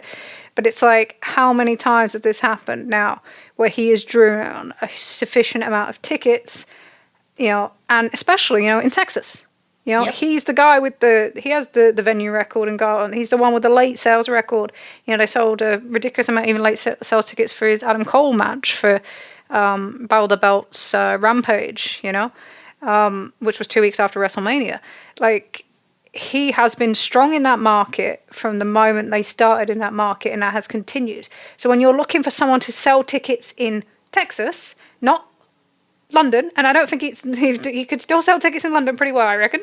But if you're looking for someone to sell tickets in Texas for your biggest US show, ever, hopefully, that's the number you want to at least start with, as being the Grand Slam 21 number, then this is the guy you go to. This is the guy you go to. Even this year, look what happened at Norfolk, Virginia. That's a home market. Sets the biggest paid attendance number for that market. Was the biggest show of the year outside of Chicago. And actually, Chicago shot up when they announced the Osprey and Hangman tag. But the biggest days they had that week was the Thursday. So he's always had that. TV numbers wise, he's got 3 or 4 ratings this year that are his ratings. And when we did it's funny because when I did the analysis of Q1 and I did I do 5-minute segments per quarter hour to measure him up as easy as you can against a 90-day average. It's funny because I didn't want to do it because I think there's so many people that think we have such a bias towards him that I wouldn't even admit like he was highest in viewership and in demo. And I just kind of went, oh, he's just higher, he's in demo is equal to max. But I wouldn't mention that. And it's just daft because you don't do this thing, but it's just like, because you feel you can't overdo it. But it was like, he was the top guy in quarter one, in that measure. And he was also the guy, there's a collision rating there against the NFL, which wouldn't have done anywhere close to it if he hadn't brought in women to counteract the men that were lost with sport. And we saw that Norfolk rating. You picked up the end of that rating that kept them consistent because the women peaked at the end. And I do love this idea that women viewership isn't important, considering that, a female 35 to 49 is critical to someone like John Moxley's viewership, or right. That it was critical to, women's viewership has been critical to the 2 biggest stories in the promotion. Kenny Omega, Adam Page, first demo to ever beat WWE, female 18 to 34. No. Or, Adam Cole and MJF, female 35 to 49. Huge in that one. Drew all their ratings all the summer. Also a ticket seller. Oh, and only thing to take them into Collision after the debut. Didn't go back much since, So it's very much, we're going to play this down. But it's like, if you have somebody who is attracting demos and in a measurable way more than anybody else, then, the best thing you can do is to try and kind of nurture that, not scare it a fucking way. Like, that's what you do. That's what makes business sense, So, yeah, he's got the ticket selling record. He's got plenty of pay-per-view record behind him. He's got the TV numbers behind him. He's a top merch seller this year, top 2 lines merch-wise of the year. The pink shirt's overtaken, actually, now. The Levis Plants shirt's the top-selling shirt of the year now. Ahead of the white one with the blue collar thing. And, limited editions shirt, that one sold, the strongest one of the year as well. So it's like, it's across all metrics. The guy's hot now. If you want to talk about going with a hotter hand, he's hot now, in metric side. So he's the right guy for now. That doesn't, if you were going to go with Osprey, what you're doing is trying to build somebody as a draw for the future. That's the decision you're making, right? Right. But this whole year has been, they want to get kind of back on track. You want to take advantage of what's going on with WWE, and that's why he's the right choice for now. It rewards so much of that fan base that has been there from the very, very start that are investing in him in that way, and, may feel so rabid about him in that way because he doesn't get the wins that other, people around the main event up in mid-card got. He doesn't. It's literally a fact, He doesn't always get the TV time. Between Revolution and Dynasty, then 5 weeks, he got 10 minutes, cumulative. And I haven't measured that. I don't need to. I can, my brain's funny, isn't it? You know this by now, with the way I calculate things. But it's literally, it's less than 10 minutes. That's less than half an MJF promo segment. So it's like, they look at these things and they get more and more frustrated. So you can pay these off now. You can start again. And I think you will benefit from that. And then you want to send it back on a chase, you do that. But he's the right choice for business now. And that's what they've gone with.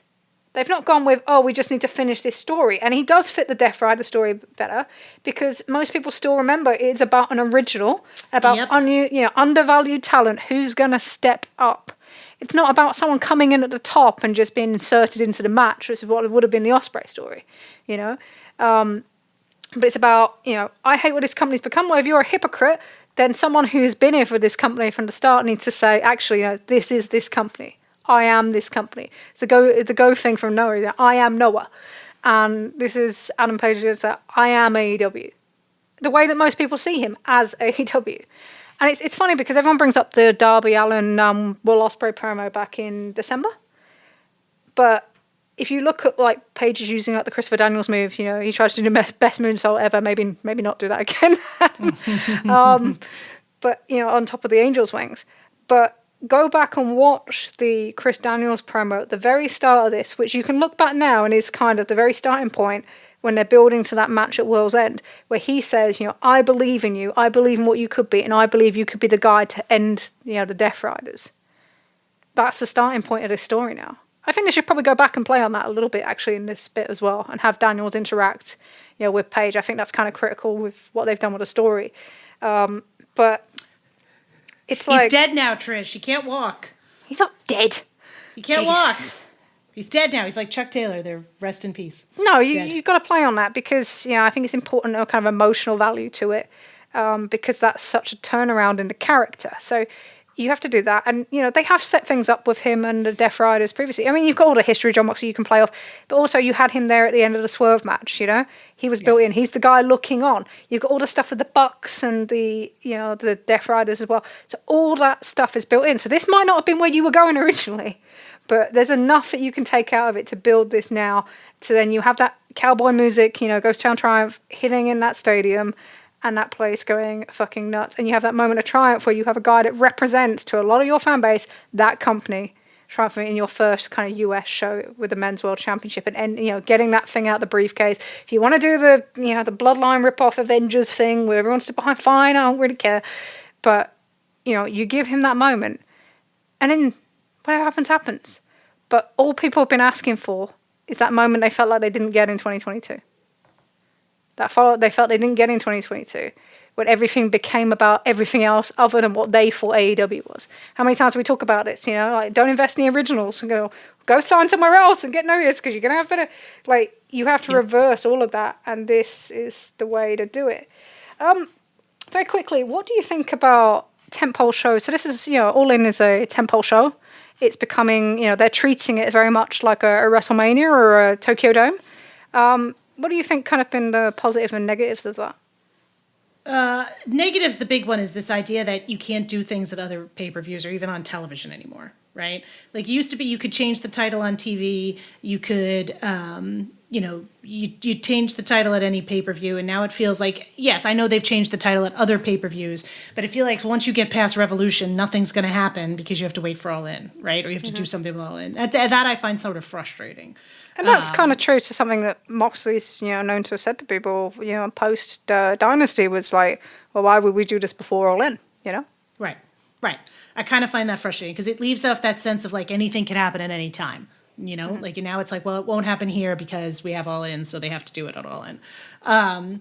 Benefit-wise, I do think it does sometimes probably help you to have a longer build for some stuff, or to like know, okay, this is where the crescendo to this story is going to be, so you can plot it out.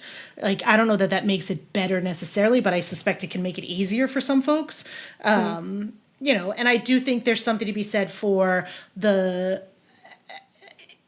stuff around like a tentpole show, right? Like the indie, you know, you have the perception that it's a big deal, right? That your promotion is a big deal, that you have this big weekend where everybody's flying in and you're going to have all these indie shows and all this sort of, I keep coming back to the word parasite, but I don't mean it like that. Like, I don't mean it in a negative way, but like the parasitic stuff of like, oh, we're going to run all these shows because everybody's going to be in town for this other show, right?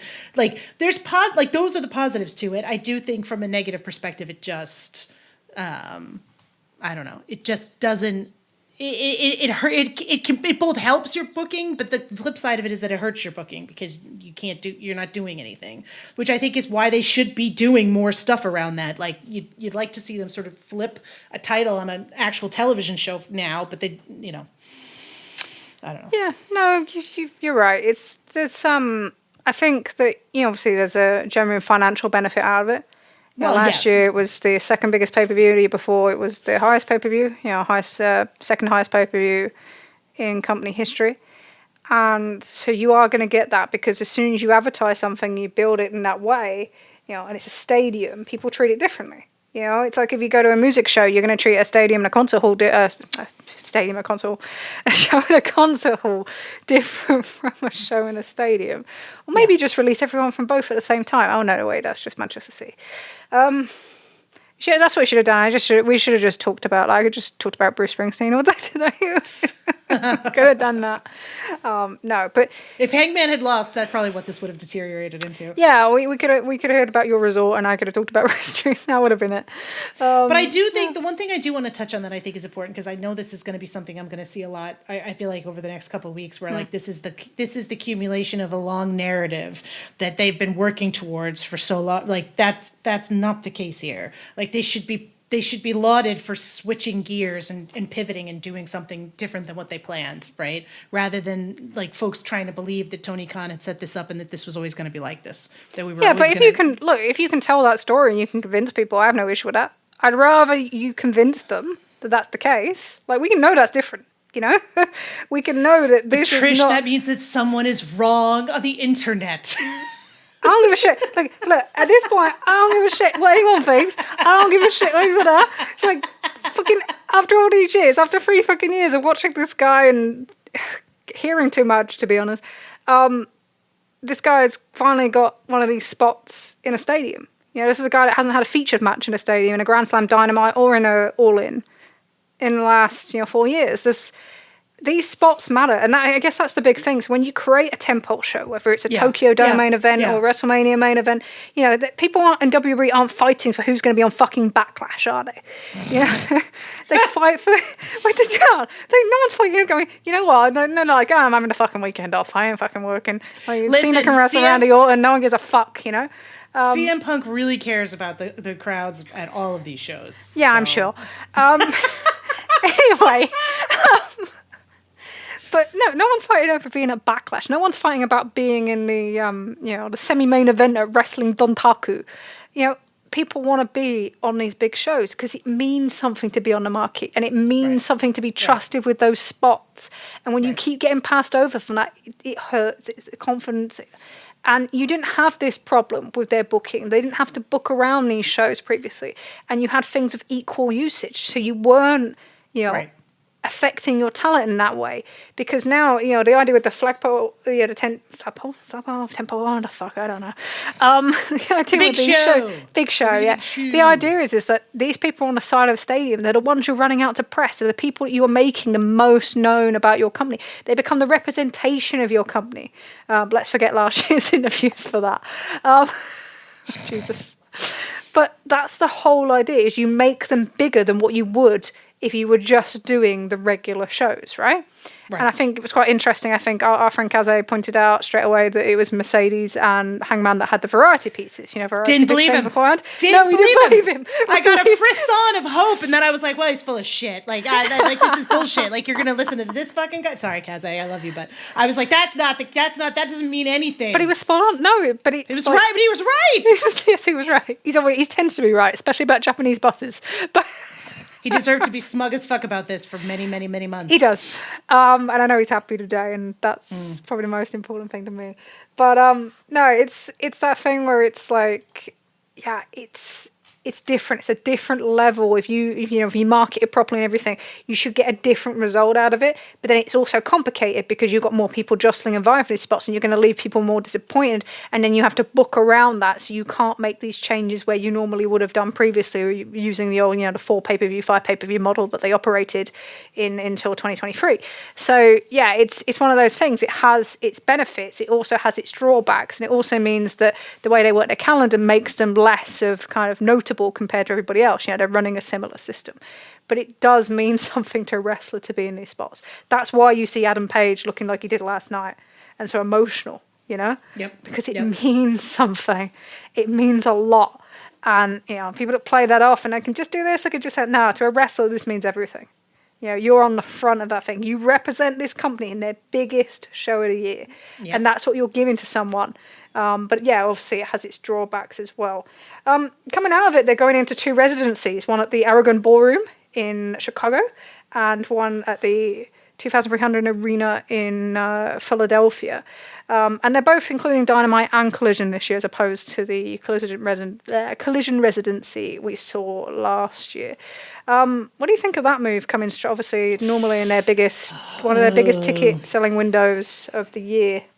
I think they may be overdoing it with the residencies. And again, look, I don't know the financial situation. There may be elements to this that I'm not aware of. You know, there's difficulty in live event touring and all the other stuff. I feel like one would have been fine. I don't know that I would have picked the ECW arena, but whatever. Tony's an ECW guy. I get it.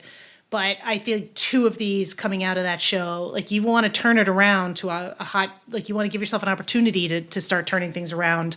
You're going to limit yourself to smaller shows, you know. And again, maybe they won't hit those numbers. Maybe they won't make the kind of, have the kind of, maybe All In won't have the impact that we'd hope it would be. But you sort of cut yourself off on the balls a little bit if you think that there's a chance that it's gonna. I don't know. It seems like a maybe. Like I said, 1 probably I would have been like, okay, cool, but 2 is... Ugh. Yeah, I think you have to be careful that you don't pigeonhole your own company at that level. Yeah. And especially, you know, if you're going to have a new champion, I don't think you care. I think he'll work that off. And the other thing is you've always got to watch when you run these kind of residencies that you don't end up with like cult-like reactions to some things. And then when you take it back on the road, you know, you don't get the same reactions. You don't think something's hot and then it's not, you know? Right. You don't have the full sale bullshit stuff. Yeah, exactly, right? And then, you know, they got to the main roster and like it doesn't convert. Nobody gives a shit. Yeah, exactly. Like Adam Rose. Do you remember Adam Rose? Oh. I don't know if you know. Yeah, I'm singing too much today. It was over in like one crowd in London ever, never anywhere else on the main roster. But that's the sort of thing that you've got to avoid. And I don't think you want to be tuned too many of these, especially like in the summer, because you know that's where you should have the size of arena that you're looking for. You know, college sports arena should hopefully be more open to you. So it's a strange decision to do that so much in the summer. But at the same time, it's the thing that we're seeing across entertainment at the moment where you're creating that kind of scarcity. Yeah. So you have, you know, a lower number of shows in, you know, bigger cities. And the idea is you make them more destinations. And then your smaller shows, you know, they become like a ticket that you want. So I get it in terms of, and you know, you have the less kind of cost for load in, load out because you're not doing that constantly and moving around, which obviously as everything increases in price makes sense. But I just think you've got to be careful on them ones. I get it because, like, I think most industries, people are trying to predict potential risk management that could be happening right now based on the current political situation. So perhaps this was like a risk management, like, hey, we don't know what the fuck could be coming up. There could be travel costs we can't predict. There could be other stuff we can't go for. You know, and I want to be sympathetic to that because I think there's a lot of businesses that are trying to project without really knowing whether they're going to be able to. So I do get that they've protected themselves a little bit, but you know, you'd also like to see them. You know, like I said, maybe 1 rather than 2. Sure. Talking of a company going the other way, so that's AEW kind of done for the day, in essence. So WWE had some interesting things over the last week. Oh my God. What are you laughing at? What have I done now? No, I just find them so fucking fascinating. Like listening, I just listening to I didn't watch Saturday Night Main Event, but listening to some of the reviews. I've got somebody reviewing it, and I'm absolutely thank you, David. I fucking love you because it's like you don't want to deal I with can't do it. No. I just, this morning was very funny because I was listening to Wrestling Observer Radio in the drive on the way back, and Dave was like, well, there wasn't anything bad on the show. And Brian goes, Chelsea Green versus Selena Vega was really bad. And he goes like, yes. And then he goes, and R-Truth and John Cena was pretty bad too. And I'm like, Dave, there was nothing bad on it except for 2 of the 5 matches, which were terrible. I still can't go over that finish because that finish was just so funny. Oh my God. Like Ventura was just like screaming, and then Michael Cole was like, "It's actually okay," and he's like, "No." But no, they moved WrestleMania, which was the first time that they've announced a WrestleMania and then moved it. So the previous time when it was looking like it was going to Minnesota, they actually hadn't officially announced it. It was just kind of rumored and there'd been stuff in the local press. But then it got moved this time. They'd announced it for New Orleans, so everyone will remember it because it will now be tied with the infamous Ricky Rock Saints. promo. Oh, and sorry. Everyone will remember it because of The Rock, and I'm backstage there screaming, Ricky Saints! Nobody's remembering anything right now. Nobody's remembering. That's the only thing I know about Ricky Saints right now is that he's not getting a New Orleans Mania main event. Because there was a possibility get a fucking takeover, mate. Right. Anyway. Okay. Sorry. Poor Ricky Saints. Oh, God, I can't. I'm so sorry. Sorry, that's me doing the impression of the Ring-a-ding-a-ding-a-ding-a-ding-a-ding. I miss his music. It's as bad as the yeet, I'm doing the Ricky Saints pose. Like, there we go. At least someone remembers that. Anyway, so no, The Rock announced it when he also did his Cody, I Want Your Soul promo that went on for Cody, I Want Your Soul, and WrestleMania is coming to New Orleans. And now it's gone. Oh no. Oh well, just like The Rock. Oh my God, I shouldn't pop myself over these jokes. This is something great. We've tried to be so good with that Hangman segment.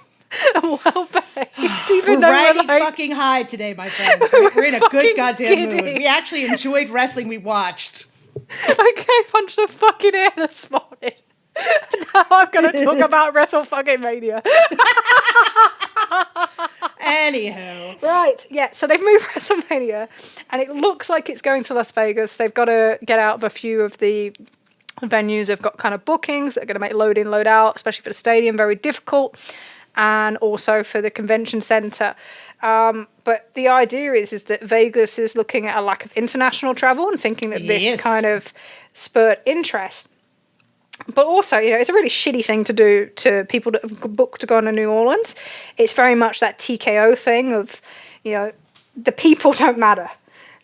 We're all about what site fees can we generate, what other money can we generate, and it suits them to be more in Vegas. It suits more of their clientele, their kind of sports clientele, everyone else that they deal with, other than the general consumer. And what I was kind of really fascinated by, and TKO have done it previously with even something like John Jones failed a drug test in Las Vegas. So they just moved a show, this was in December 2018, to Los Angeles, because of a licensing issue in the state of Nevada. Next week, we're just going to move this show, you'll cancel, do what you fucking want. So there's this sort of thing that, maybe not for these reasons, but isn't completely unusual to TKO. But what I found really fascinating, and I think you've seen a little bit more of this with this last week. So we saw last weekend, they had to cancel the NXT TV tapings for tomorrow night. But the idea was that the idea was to run 4 shows in in Tampa. And the idea is that you're presenting not even a B-level pay-per-view, a Saturday night main event, a NXT pay-per-view, Raw, and then the NXT show, as these are a block weekend where we can try and eventually we want to generate a site fee from this. We offer you a weekend where people come into your town as a destination show, and I feel like there's an element of that with what they're doing in Atlanta and the upcoming what they've announced now where they're going to run Great American Bash, Saturday night's main event, and Evolution. Great American Bash obviously is getting to get counter-programmed against AEW after AEW moved their show to avoid the Saturday night main event counter-programming, because this is how this fucking works now. And then Evolution obviously will be, let's be quite blunt, they were going to use it to say, this is how we move forward, this is how we do this, but what they really mean is, we want the press that weekend as well. We're going to try and corral that with that and show how forward thinking we are, but there's some issues I think with running that show there. Originally it was going to be at Mohegan Sun and then they've cancelled that and moved it here. I think it goes on the same day. I think the Mercedes-Benz Stadium has Beyonce across the road. It's the Futures weekend, Futures game in the MLB All-Star weekend on that Sunday. So, but the idea of this strategy of multiple B shows across the same venue is something that I think we're going to find more prominent. What I really think about, and we'll talk about Evolution in a minute, but there's calendar is fucking getting flooded. The WWE calendar. It's crazy. you also have to think about the fact that now if you're an NXT fan, you got to start paying attention because they're very important to the TNA shows too, right? So, at least as long as that relationship lasts, plus you've got the AAA shit happening, right? Yep. So they're really, really flooding their calendar. Yeah, so even you think about since WrestleMania moving late in the year, then you went straight into Backlash after Freaks. Now we're into Saturday Night Main Event. Then we're going to be into When Worlds Collide and Money in the Bank, and then we're going to be straight into Night of Champions. And then they've got a month and they've got a 2-night SummerSlam. Then whatever going on with Triple Mania and everything like that. But it's it feels like they are absolutely trying to get as much out of this period as possible before they see drop off, because there's something every other week. And I don't know if they have the content for this. It doesn't feel like they do have the content for this. Well, you just lost Drew McIntyre for an undisclosed period of time. Kevin Owens is out forever. How long? You've only got Cody Rhodes and you've only got Cena for a finite number of time, right? You have people who are not on permanent regular contracts, and who's there to back them up? Who's paying top dollar to see we saw with a Backlash pay-per-view that didn't really have a lot there. Yeah, and it's just hard. It's hard to watch as well. But I'm very interested in how they try to make this kind of sustain, because they need to sustain. The whole idea is that you can sustain and continue growth. And I don't know. I think there's a lot. You're starting to the idea of what you did previously of cutting down the markets, so you're not saturating them and you make them destination shows. I feel like we're doing the opposite now, because we're trying to flood the market, flood it with content, flood the press with content to try and keep away from everything from AEW. Block venues on AEW. It's all those sorts of things, and now that's extending into a world strategy. They're going to look back at NXT Europe is going to come back, potentially, and we probably knew that from the moment that Stephanie McMahon mentioned it. It was fucking hell no, from my perspective, after seeing what they did to the UK. So there's a lot going on, and I do think it's interesting if they overextend themselves. We've just seen what looks like a fallout between Saudi Arabia and TKO with boxing, which is still probably being undercovered a little bit at the moment, but. Evolution. So this was the show that some people said was never going to happen, or no one had been told about it, but it was everybody kind of knew it was coming. What do you think about them bringing back their all-women's pay-per-view and putting it on that weekend in particular in Atlanta? I think it's a bullshit way for them to get credit for, promoting women's wrestling and not having to have it on their main shows, especially as they go to these 5-match pay-per-view formats, or they continue to be at these 5-match pay-per-view formats where they'd only have to basically have, women get 5 minutes on the show, right? Like we saw with Zelina Vega and Chelsea Green, which I'm not saying these two needed more than that time. They probably shouldn't have been on the show, period. But again, they have the strength of a women's roster that they do, and they do have some pretty good women's wrestlers. But they just, and the number of women that they're trying to bring up from NXT, because NXT has an incredibly strong women's roster, and yet they don't get time. And now we're going to have a women's, and who are you going to put on that show, right? How many women are going to be pushing for time on that show that, are you going to have time for some of these younger wrestlers? I don't know. I think I would rather a promotion not have a division of a sex that they're not interested, or a gender that they're not interested in promoting. Gender is probably an incorrect word, but you know what I mean? I'd respect in New Japan for New Japan just being we don't have a women's division, right? I respect a Shimmer or a Glow for being we don't have a men's division, we're just on women's wrestling. If you're going to have both men and women's divisions, then treat them equally, or treat them as equally as you possibly can. Don't do this bullshit of segregating you're not having an all black pay-per-view, right? I don't know. I don't like it. You're definitely not doing that at fucking WWE. I don't know. I just don't like it. Give the women the kind of time they deserve on the fucking 1,700 hours. You have a pay-per-view every fucking month, 1 hour of which is fucking commercials, right? You have 17 hours of programming or whatever the fuck it is. None of this, you have nobody fucking in the back. Just fucking put them on the regular show. Yeah, let them main events and pay-per-views. Yes. There's plenty of people good enough. There's plenty of people that can draw enough. It doesn't really matter to you anyway, as far as you're concerned in that regard. You can't tell me you can do Drew McIntyre, Damian Priest, and then not do, I don't know, Becky Lynch, Rhea Ripley or whatever, It just doesn't make any sense. You've got fucking Pat McAfee taking matches. You've got Logan fucking Paul and Travis fucking Scott is getting a goddamn tag match. So don't tell me you don't have fucking time for the women on your goddamn roster who are there every week. Like, fuck you. And I worry that they've been set up for failure a little bit as well, because the day before looks like it's going to have Goldberg's retirement match, which is a huge draw. And so in the market, that will be a huge draw. And, it looks like they're setting up a rematch for Cody and John Cena. It depends where that's going to happen. But the potential is that you could have some huge matches the night before. And then do they have the same level of draw after? Are they being fed to the wolves, the great local competition on the next day?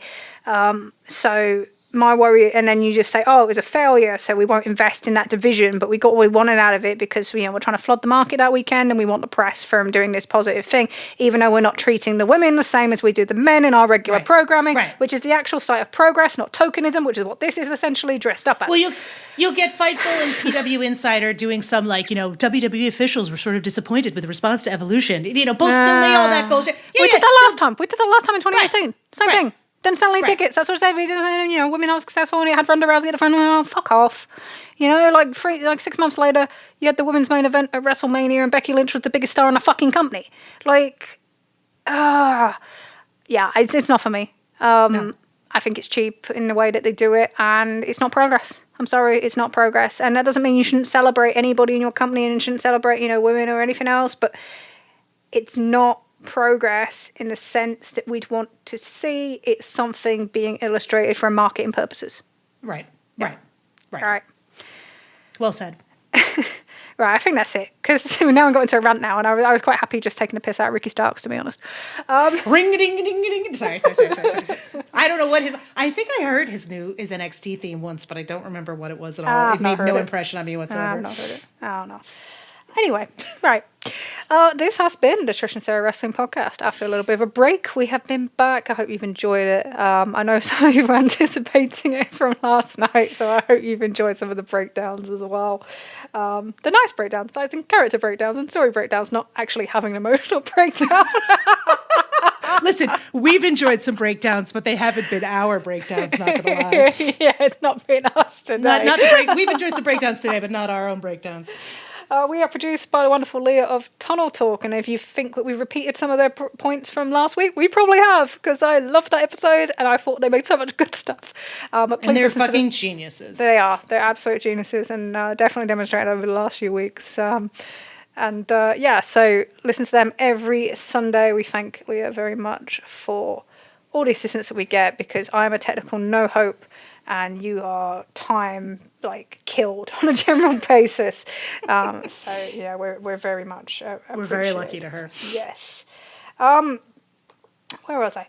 We are on the Social Suplex Network. You can find all our great content on your own podcast network that you listen to, or on Red Circle.